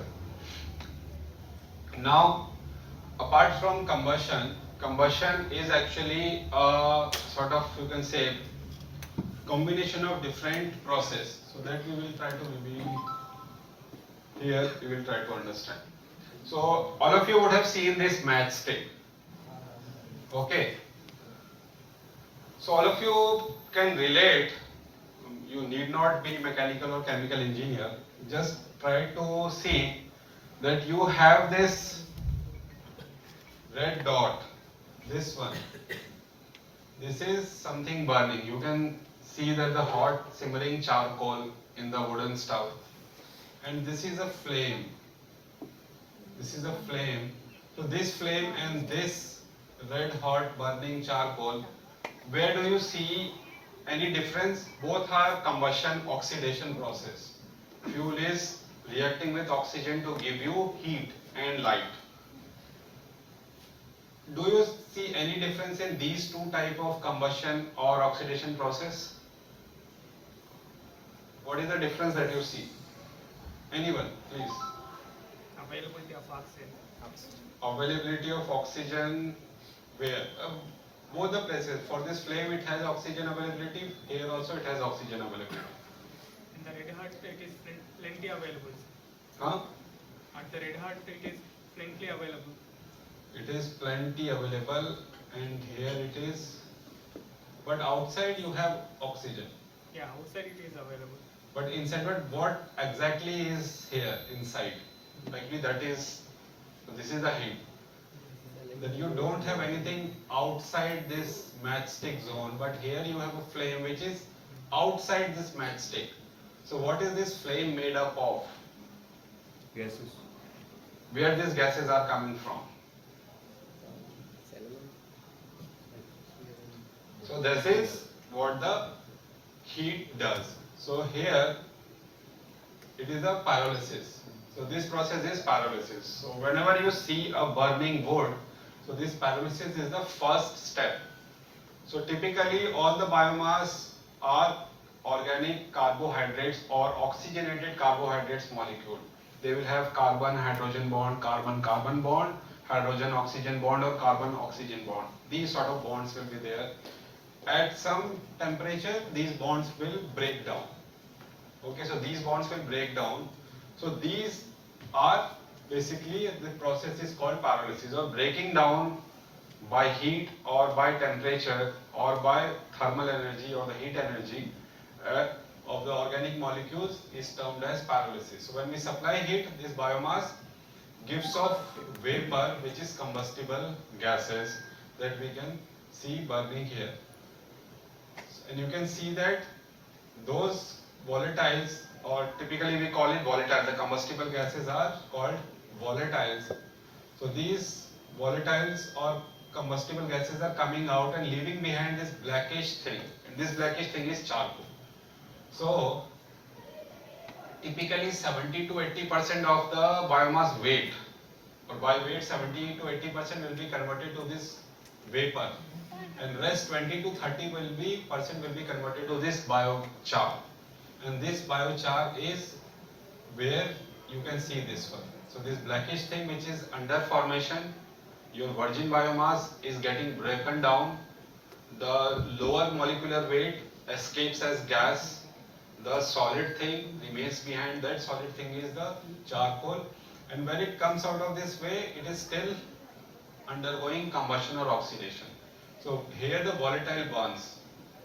Whatever the combustible gases comes, it burns as a gaseous flame. So this is the difference here is, this is a solid combustion, this is a gaseous combustion. So here solid carbon is burning.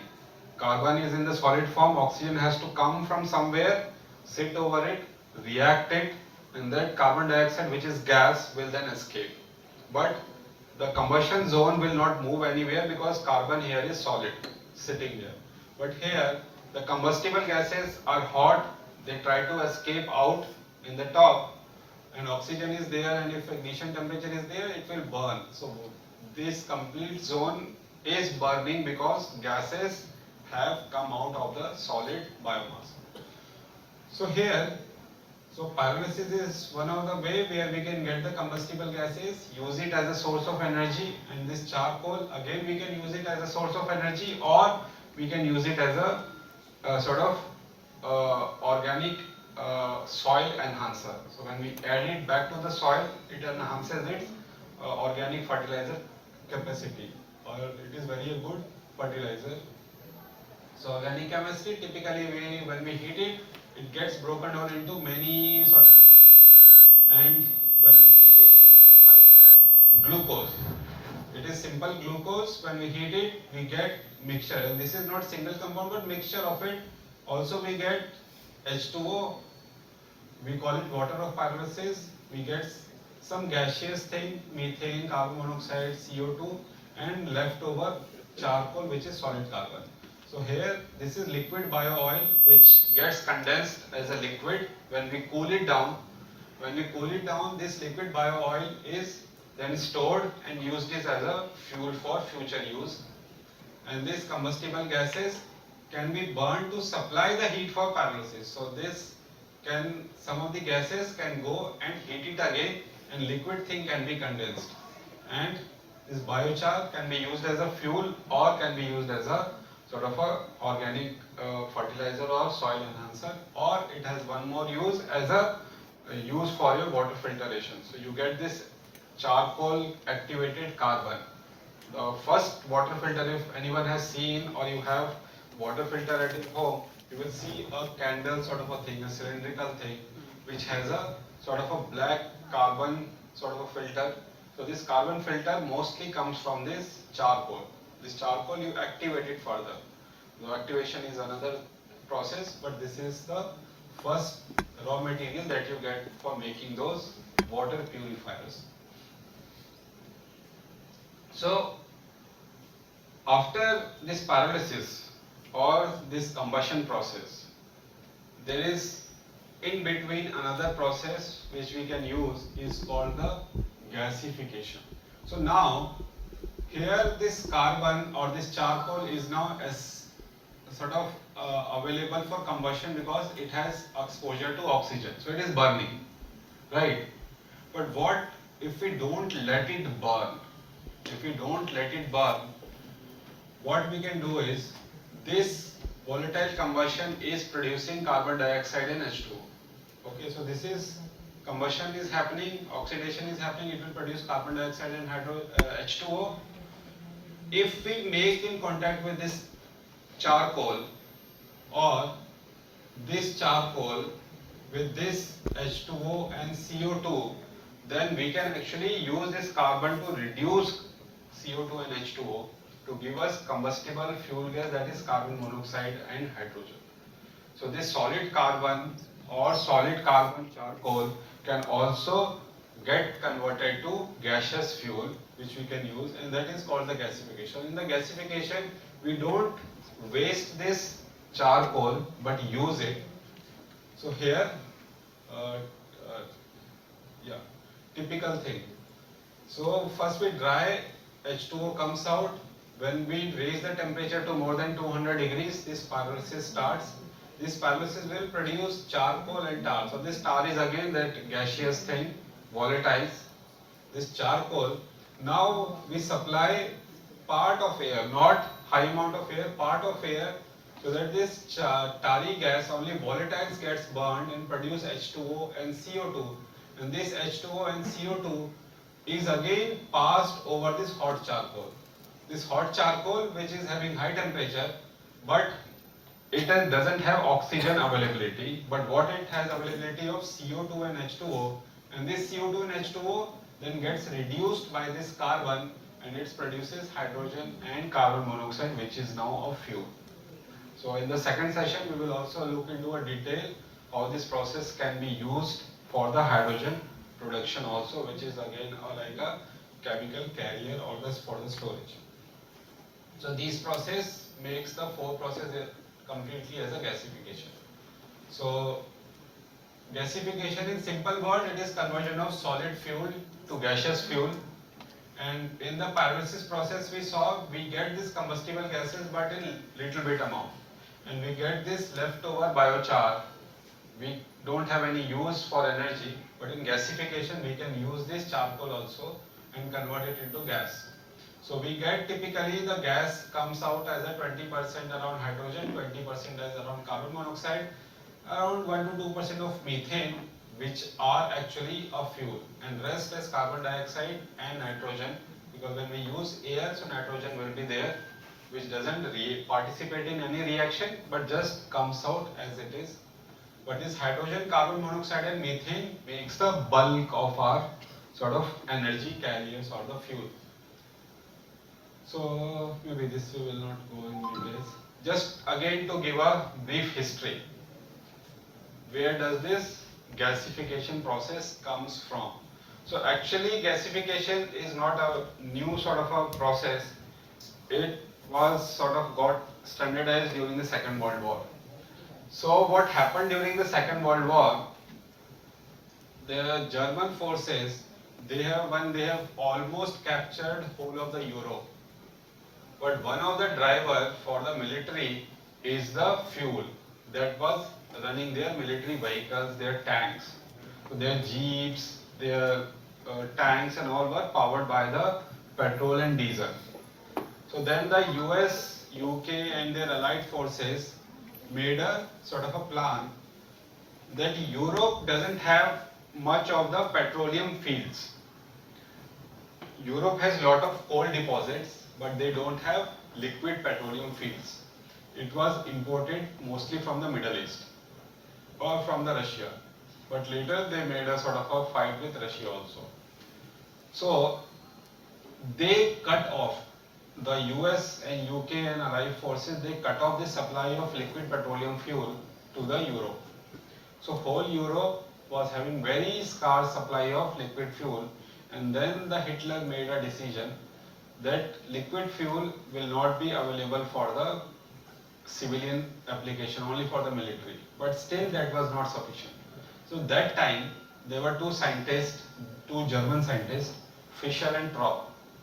So in a very short time, within few months, they came up with a new technology or a process where the hydrogen and carbon monoxide. So this hydrogen and carbon monoxide was catalytically converted to higher hydrocarbon. Means it was like a polymerization process. So you have carbon in carbon monoxide and hydrogen. You put it over a catalyst surface, they will join together and the carbon hydrogen bonds will start making, carbon bonds will happen and chain will grow. So then you grow this chain up to C8, C10, C12 type of molecules which will have a similar property to petrol and diesel. So you can control the temperature and time over which it will be over the catalyst bed, so you can actually get the product from C6, C7 to up to C20, where you can replace the petrol and diesel. And this carbon monoxide and hydrogen was actually coming from the coal gasification. So coal was available in plenty in Europe, especially Germany itself has a lot of coal mines. So they were converting coal, not the biomass gasification, but coal gasification to produce this hydrogen and carbon monoxide, what they call the synthetic gas. And this synthetic gas was then catalytically converted to higher hydrocarbon similar to petrol and diesel. So that process got famous and still quite popular. It is called the Fischer-Tropsch process, named after those two scientists. But still the process was very costly. So the production cost was quite high. So still it was limited only for the military application. So but military got the enough supply of the petrol and diesel. So but from the same gasification principle, other scientists started thinking that if coal can produce, wood can also produce. So they made the wood gasifier, and these are the wood gasifier. So this you can see in back of the car. This in front of a tractor and this small canister in behind this two-wheeler. So these are actually gasifiers which is converting wood to carbon monoxide and hydrogen using the similar principle of coal gasification. So coal gasification came first, wood gasification followed it. And that time in the Second World War it was called wood gas. So it was called wood gas, and you won't believe there was a company in Poland which has made this retrofitting. So these are the actual petrol cars. They have made this retrofitting, and whatever the gas was produced, it was fed to the engine. So just like a petrol car can run on CNG or a gaseous fuel, it can run very well on this hydrogen and carbon monoxide mixture gas, which is called the wood gas. One company in Poland, they had done this sort of a retrofitting on more than 1 million vehicles, more than 10 lakh vehicles. They had done the retrofitting during this few years of Second World War era. So that popular it was in Europe during the Second World War period. But once the World War got over, availability of cheaper petroleum fuels was there. So this technology got sort of knocked out from the society. But again, as a part of our renewable energy systems, it got prominence during the 80s and 90s. And in India also it started in 80s. So this is the set of reaction. So this we call this volatile in carbon can undergo combustion. So these volatiles, which are product of pyrolysis, this gaseous product or liquid gas, will generate H2O and CO2, and this carbon, which we don't allow enough oxygen there, it will react with H2O to give hydrogen and carbon monoxide. Carbon will react with CO2 to give 2 moles of carbon monoxide. So these two major reactions, water gas and Bohr reaction, they actually drive the major gasification process. So this is just a schematic of the process.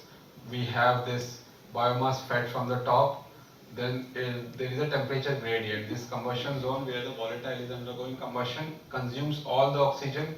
This is the bed where charcoal is there, and this CO2 H2O reacts with this charcoal and the producer gas or the fuel gas comes out. And this is the pyrolysis zone where pyrolysis happens. So because of this highest temperature here, then the temperature reduces, and when the temperature goes beyond 200, it will be just the drying zone. So moisture will come out. Once the temperature goes above 200 to around 600 degrees here, pyrolysis happens, and beyond that, when we supply air, the volatiles or the product of pyrolysis starts burning and then consumes all the oxygen there, but the leftover charcoal will have no option other than reacting with carbon dioxide and H2O only, and we will get carbon monoxide and hydrogen there. So this is a schematic of a actual power plant where we can feed this gas to a engine to run to generate electricity. Okay, again same slide. Yeah, so just to give you an example. Yeah, so this is one of the power plant which was designed by IIC Bangalore, a 1 megawatt plant, and the feedstock for this was the coconut shell. So it was installed in Tamil Nadu. So they had a lot of coconut waste availability. So there were a lot of coconut based industries in the town. So this was based on the coconut shell waste, and it was generating 1 megawatt. So similarly, the biggest plant is now coming up around 2 megawatt in Dharwad in sort of North Karnataka. So other applications are the thermal, but before that, yeah, so like different type of fuel we can use for biomass gasification. So like these are waste, coconut shell, these are the broken branches, cut pieces. This is any fine biomass can be converted. So this is like a sawdust which you get from the sawmill. So fine sawdust, you can briquette it, densify it to give this shape, and these are like wheat straw, and these are the dry marigold. So basically this marigold and this coconut shell, they are generated in bulk in huge quantity, especially in the temples. So these find very good option to use this technology near the temples where this waste can be converted to useful energy. And this is actually a chicken litter. So you have this poultry farm. The chicken litter is quite dry in nature, and that can again be densified and used as a fuel, because that is also organic in nature. It need not be only coming from the plants, but it can also come from the animals. Even we have done experiments with the cow dung cakes. So cow dung cakes, dry cakes, we have fed in the gasifiers and works very nicely. So this is the process of pelletization or densification. So we have like this sawdust, which is the loose biomass. When we have loose biomass, we can put it in this machine, bind it together at high pressure, and then we get such pellets. So such pellets are then stored and used in the gasification system. Another type of fuel is this refuse derived fuel, which is coming from our municipal waste. So municipal waste is nothing but our RDF is nothing but our part of the municipal waste, which is dry and carbonaceous in nature. So it is called refused derived fuel. Refused means coming from our waste. We derive fuel from it, and which is the fuel which has carbon content in it. So paper, plastic, cardboard, cloth, all these things, broken wooden pieces which goes into the landfill and all, can be used as a fuel here. And we have been successfully running, this is one of the small gasifier in our lab. So we have fed it with around 20% plastic, 20% paper, and rest biomass pellets, and it's running very nice. So it is one of kitchen in our mess. So we installed it, tested for 6 months in our kitchen mess. It runs quite nice. The best part or the benefit comes is in the cost of saving or savings. Typically LPG cost around 2 to 3 rupees. So this is like old price. Now the LPG cost has gone up. So LPG costs around roughly 3 rupees per megajoule. So depending on the energy that it has, it costs around 3 rupees.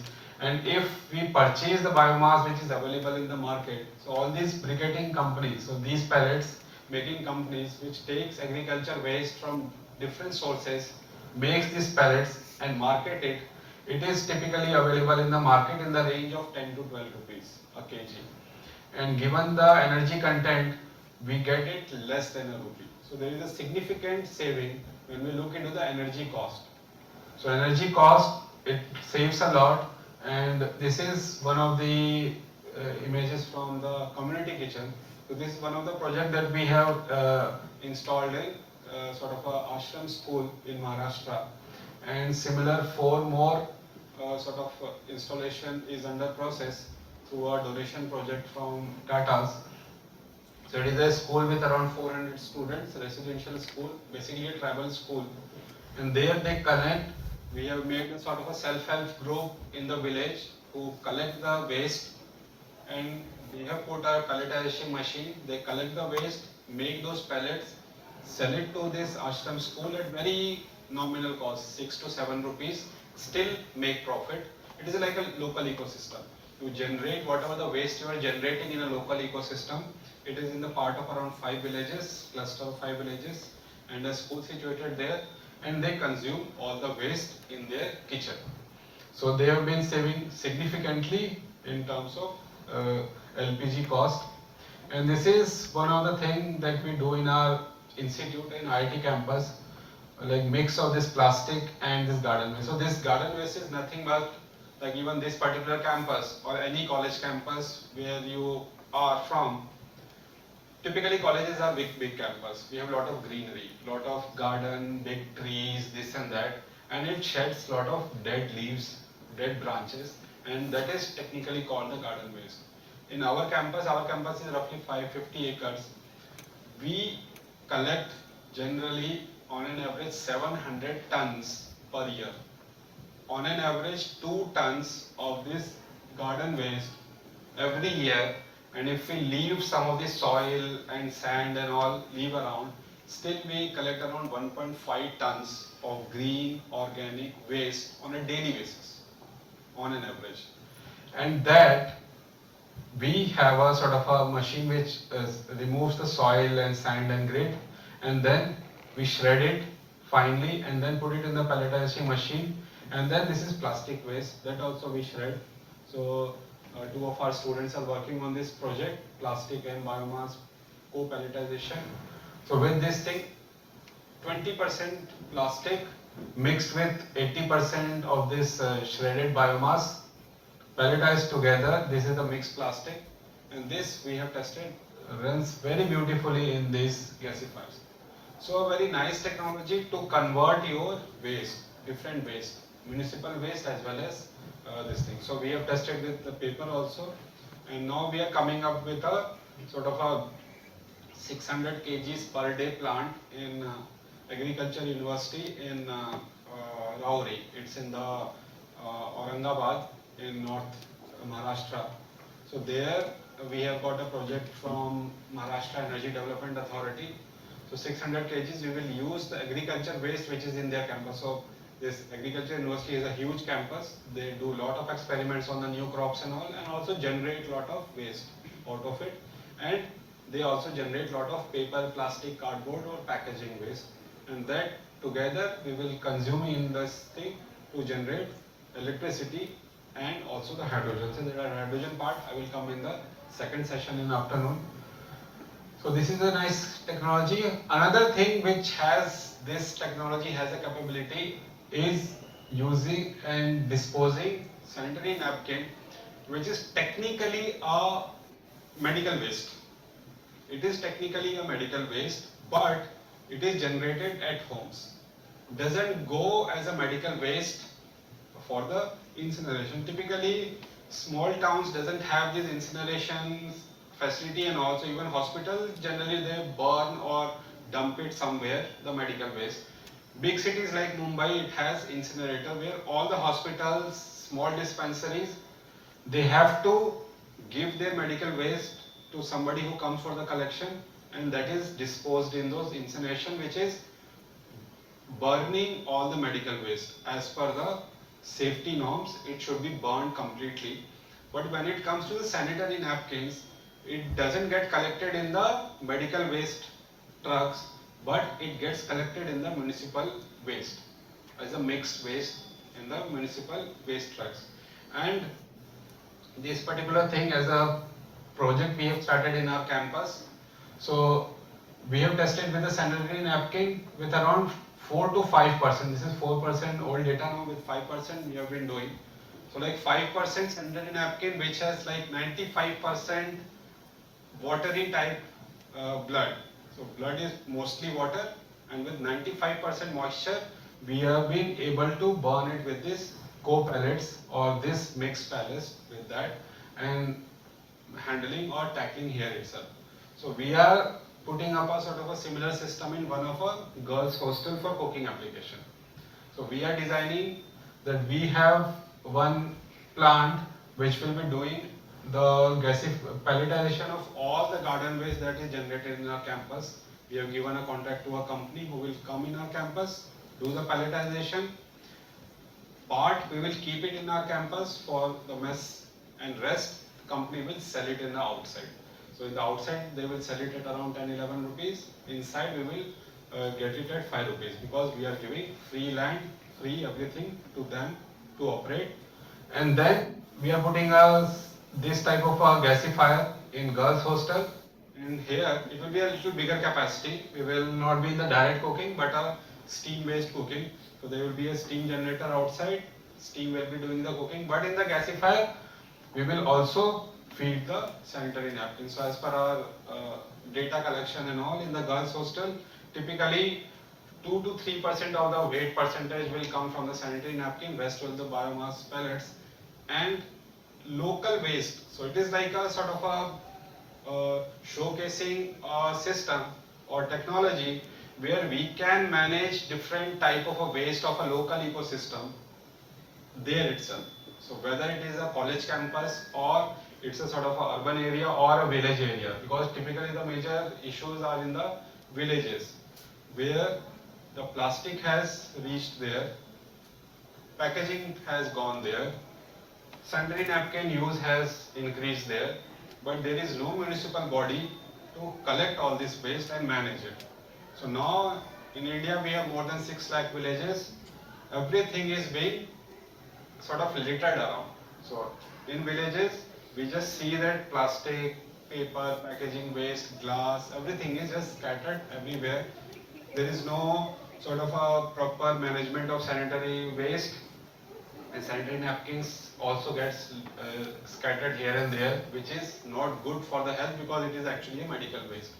So that is, we are trying to showcase that a local village similar to this one, where every village or cluster of village will have some school or colleges or something where a cooking system can be installed, and whatever the waste they are, including the plastic, paper, packaging waste and sanitary napkin waste, can be used then and there in the gasifiers for making or using it there. So managing the waste collectively of different category is what is one of the things we can do. So yeah, so I think we have some time or we should stop. Okay, so maybe we will finish this. So last topic only. So another vertical that we discussed earlier. So biological we discussed biogas and bioethanol. Thermochemical we discussed pyrolysis, gasification. The last vertical is the biodiesel, where we convert the fatty acid or oil thing to biodiesel. So typically biodiesel is an alternative fuel for diesel engines made from vegetable oil or animal fat. And the good thing is it meets the health effect testing. And what does it mean? Means if you have a vehicle and if you have a leakage, oil will go under the soil. It will percolate inside and go to the water that we consume. It will not decompose because it is just pure hydrocarbon. But when it is an oxygenated hydrocarbon derived from fatty acids, bacteria will decompose it. So if you are using ethanol or if you are using biodiesel and there is a leakage, a tank got spilled there. There are a lot of accidents happening. There is oil spillage from the tanks where accidents happen on the road. So all that oil which goes into the soil, if it is ethanol or biodiesel, it doesn't pose any health risk because it will get decomposed by the microbes then and there in the soil. It will not contaminate the underground water. It has lower emissions, high flash point, anyway flash point you can leave it, it's a technical thing. It is biodegradable and essentially non-toxic. So this is an important aspect about that, apart from the lower emissions and a renewable energy source or the renewable fuel. So chemically, biodiesel molecules are made of monoalkyl esters produced usually from the trialkyl esters. So basically this is what is a vegetable oil thing. So problem with the vegetable oil basically is two things, and especially if we look into the origin actually Rudolf Diesel who designed and proposed the diesel cycle or thermodynamic cycle of diesel or the diesel engine itself, he had used the peanut oil or actually a vegetable oil as a fuel for first set of experiments of his diesel engine. So he had not used diesel but actually a peanut oil.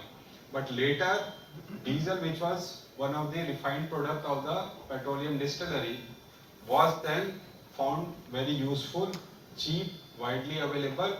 So vegetable oil was replaced with the petroleum diesel. But what is the issue with the vegetable oil compared to diesel? Why we need to convert that vegetable oil which Rudolf Diesel has tested 100 years back, why it can't be used directly? Why we need to convert that vegetable oil to biodiesel?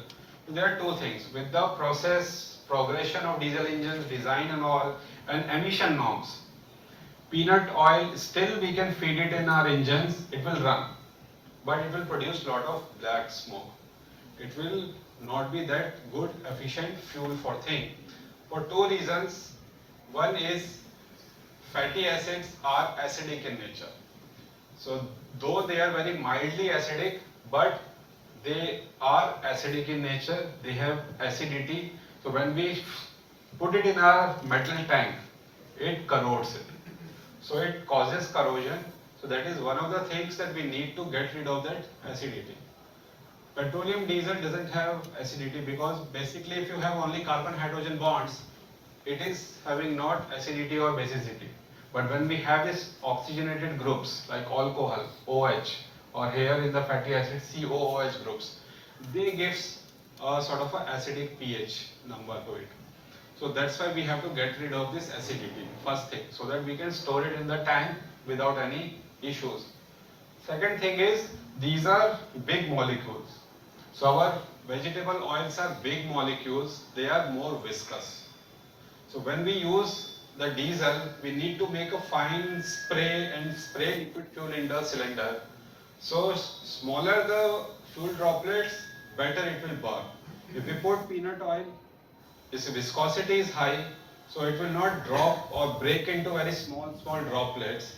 So if the droplets are bigger size inside the diesel engine, it will not burn completely. We will see a black smoke in the exhaust.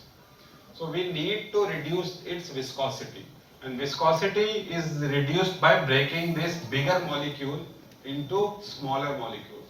So bigger molecules being smaller molecules, its viscosity reduces, and acidity also we have to tackle. So here you can see why we need to convert. So this is like a Jatropha oil. Jatropha oil is again a wild seed which we don't use for consumption, but this Jatropha oil is used for biodiesel production. So here you can see the viscosity at 15 degrees of Jatropha oil is 24.5, and for the diesel it is just 2.6. So it is almost 10 times more viscous. So it is just like you have a sauce which is quite viscous, and it is difficult to flow. And if it is highly viscous, it will be very difficult to break down into small droplets. So it will not burn properly, will produce a lot of black smoke. When we convert this Jatropha oil to Jatropha biodiesel, we can see that viscosity has significantly reduced from 24.5 to 4.8. And that is why we need to convert or go through this chemical processing. Other thing is this acid value. So acid value, you can see Jatropha oil has an acid value of 28 and that of diesel, it is nil. It is not acidic. But when we convert the Jatropha oil to Jatropha biodiesel, its acid value reduces from 28 to 0.4. Significantly it reduces, and that is requirement. So major requirement in terms of this viscosity and this acid number is what is our intention. So we do it in a two process or two way. First is our oil has these two major constituents, free fatty acids and the fats which are triglycerides. So this fat is the thick viscous thing and these fatty acids are less viscous but acidic in nature. So like here the Jatropha is approximately 28% free fatty acids and rest around 72% will be triglyceride. So in first stage we do the acid esterification, means getting rid of the acidity.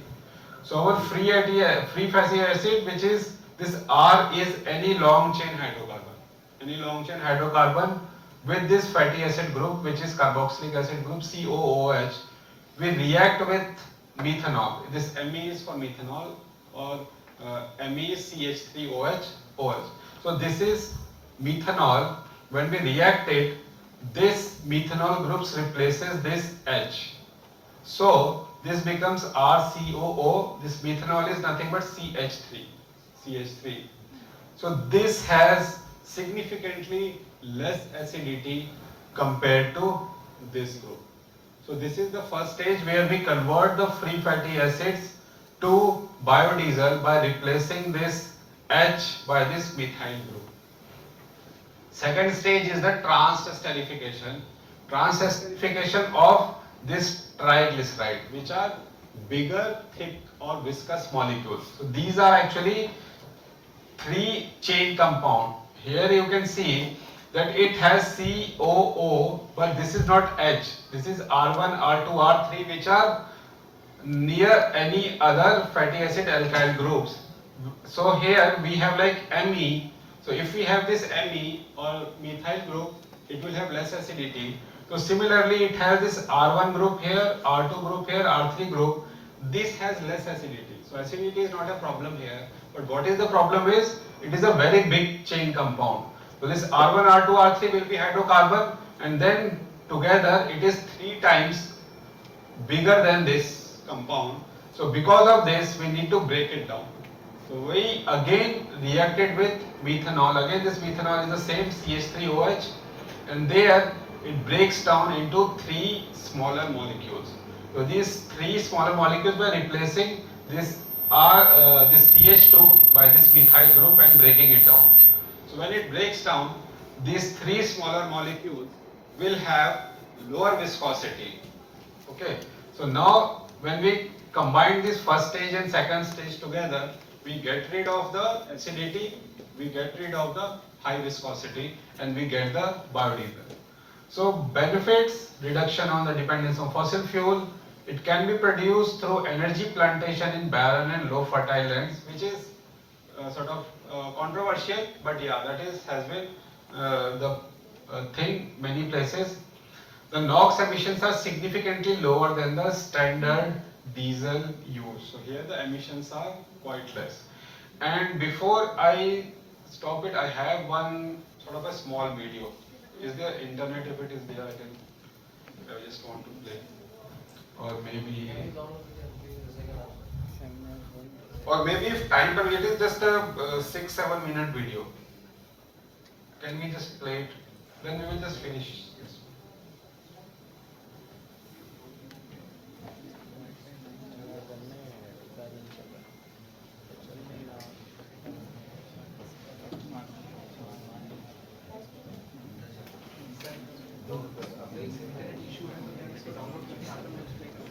मैं just अभी अपने mobile से देखता हूँ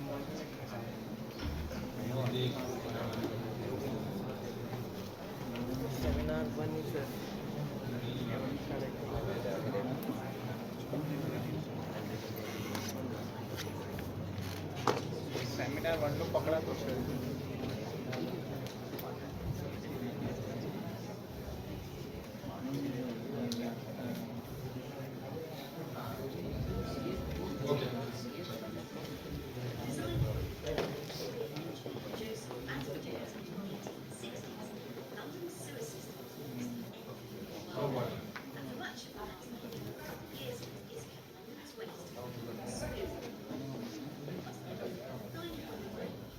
Okay, so this is one of the video where there is another source of biodiesel production from one of a very different type of waste. Though the source of waste is still same, but you see from where this waste is coming and how it is getting processed. Very nice video. We will end our this thing session here and we'll continue in the second. थोड़ा सा volume बढ़ा देंगे.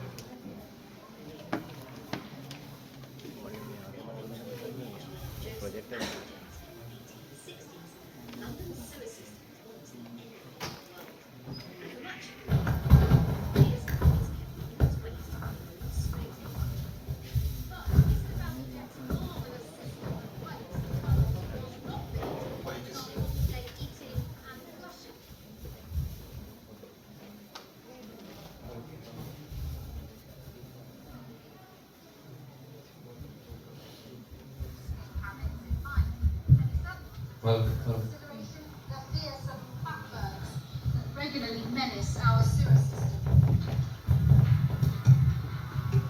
Fatbergs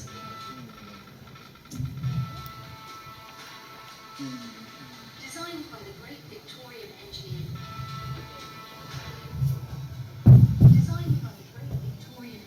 Joseph Bazalgette in the 1860s, London's sewer system Is it audible? The last. for much of the last 150 by the great Victorian engineer Joseph Bazalgette in the 1860s, London's sewer system was an envy of the world. For much of the last 150 years, London's waste opened smoothly. But Mr. Bazalgette's marvellous system of pipes and tunnels was not built with our modern-day eating and flushing habits in mind, and he certainly would have taken into consideration the fearsome fatbergs that regularly menace our sewer system. Fatbergs are massive deposits of congealed fat and other waste, and they're cropping up more and more often. In 2013, one weighing a colossal 15 tons caused havoc in Kingston upon Thames, while other monstrous blockages turned up in Leicester Square and Shepherd's Bush. Today, I'm joining a team of Thames Water flushers who have the unbelievable job of getting rid of the capital's latest fatberg, which is always blocking one of the main sewers running under Whitehall. Well, to give you an idea of the sheer size of the fatberg under my feet right now, it would stretch right along this Whitehall street to about the size of a jumbo jet. That's an awful lot of fat, oil and grease. Let us jump. Going in. Quite unlike anything I've smelt before. Sort of a bit like vomit, but earthy, you know, with undertones of poo.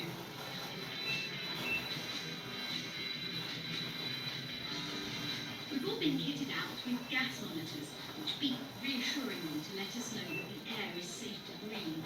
It stretches as far as I can see in both directions. It's just a congealed mass of fat, oil and grease, mixed in with a whole load of other stuff that really shouldn't be here. And this is an old Victorian sewer. It should be flowing with water. Before the fatberg can be washed down through the sewer system, flushers like Gary have the exhausting job of smashing it up into manageable chunks. You can imagine what it does. Yeah. And you wouldn't want to see that in your drinking pipe, would you? Really? No. I don't want to see it in my sewer. Once you break it through, if you go down against the flow, you just push it behind you like that, and it'll go down, because that's crystal clean down there. And we just work our way upstream. How do you cope with this every day? It's just, you know, sort of get on with it? A strong nose. You've got to have a strong nose for this. But like, you start off, you know,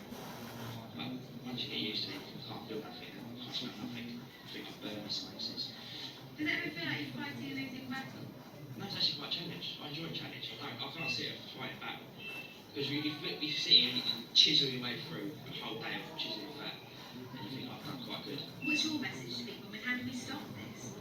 My message is, don't put fat down training. This fatwork has formed in Whitehall because it's right next to the West End, where there are hundreds of restaurants, cafes and hotels, all using cooking oil. Some of these have also been slinging their used oil down the drains and feeding the fatberg. But as more businesses become aware of the problems they can cause, there's been a growing demand for oil recycling services. We provide a service to any cafes, restaurants, hotels, office buildings and canteens, basically anywhere that needs to dispose of their used cooking oil in the correct way. Lee's making collections for one of several oil recycling companies that have sprung up in recent years. Today he's picking up from restaurants in the West End. So, in these blue containers, this specific one holds up to 60 litres of used cooking oil. It can get pretty heavy. I have done roughly 20 collections so far today.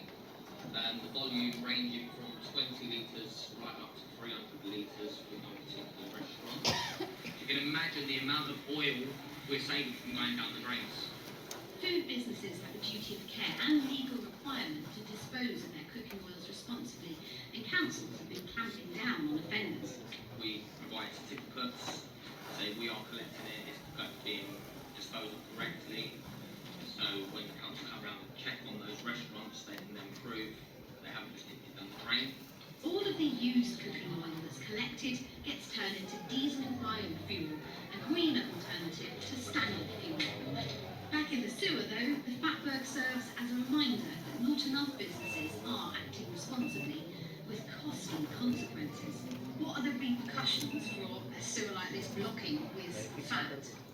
Well, the worst case scenario is flooding people's homes. We don't want to do that. People don't realise this is the major cause of flooding.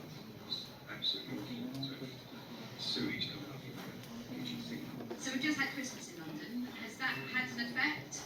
We usually have a 24% increase in blockages over the Christmas period.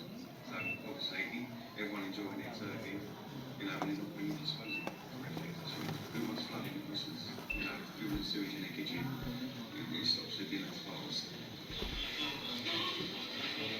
Thames Water's Singing Sewermen regularly release a YouTube Christmas video encouraging us to stop dumping fat equivalent to 1 million Christmas puddings down our drains.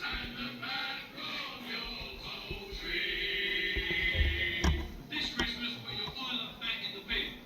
Fat may be the main culprit, but there's other stuff we're chucking down here that's making things even worse. There's wet wipes here, you can see. Oh yeah, now these are a problem, aren't they? These, that's what binds it all together, fat and wet wipes, really. That's a quite new thing, is it? On the packs of all the wet wipes wrappers, it says they're flush but they're not. They don't break down like toilet paper. How big is this problem? It's, we spend £12 million a year just cleaning normal sewers. This is probably the worst of it you can see around you. This location has been checked a few times, so actually break it up and help it flow down straight for treatment. Well, I've survived my first trip down London sewers, my first fatberg. Interesting experience. Not one I'll repeat anytime soon. London homes and businesses produce around 40 million litres of used cooking oil every year, and we've all got a part to play in making sure used fat and oil doesn't end up going down the kitchen sink. It's worth remembering the pipes from our homes are only about 10 centimetres in diameter, so you can easily end up with your very own mini fatberg for the plumber to sort out. And just running the hot tap and squeezing some washing up liquid down the sink doesn't make any difference. Hopefully, though, if more of us are joined in the fight against fatbergs, then Sir Joseph will be able to rest easy, safe in the knowledge that his extraordinary sewers are once again flowing free. आप आएंगे ना, मेरे दो neighbour हैं, वो आपको चीज़ें अंदर रखवा देंगे, ठीक है? मैं आपको लोकेशन भेजूँगा।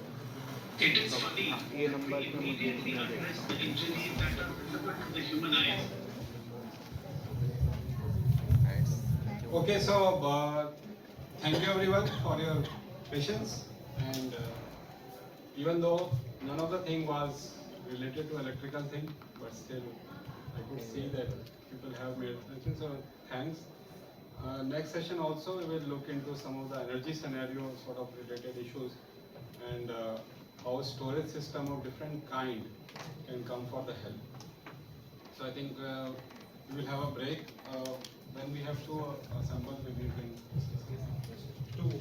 So 2 o'clock we should assemble here again, and then we will start the second session. Thank you everyone.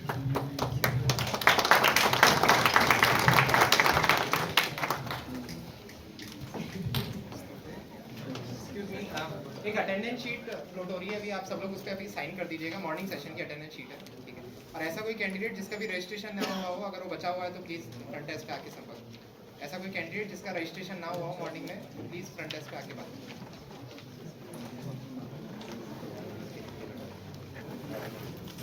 Please get seated, announcement is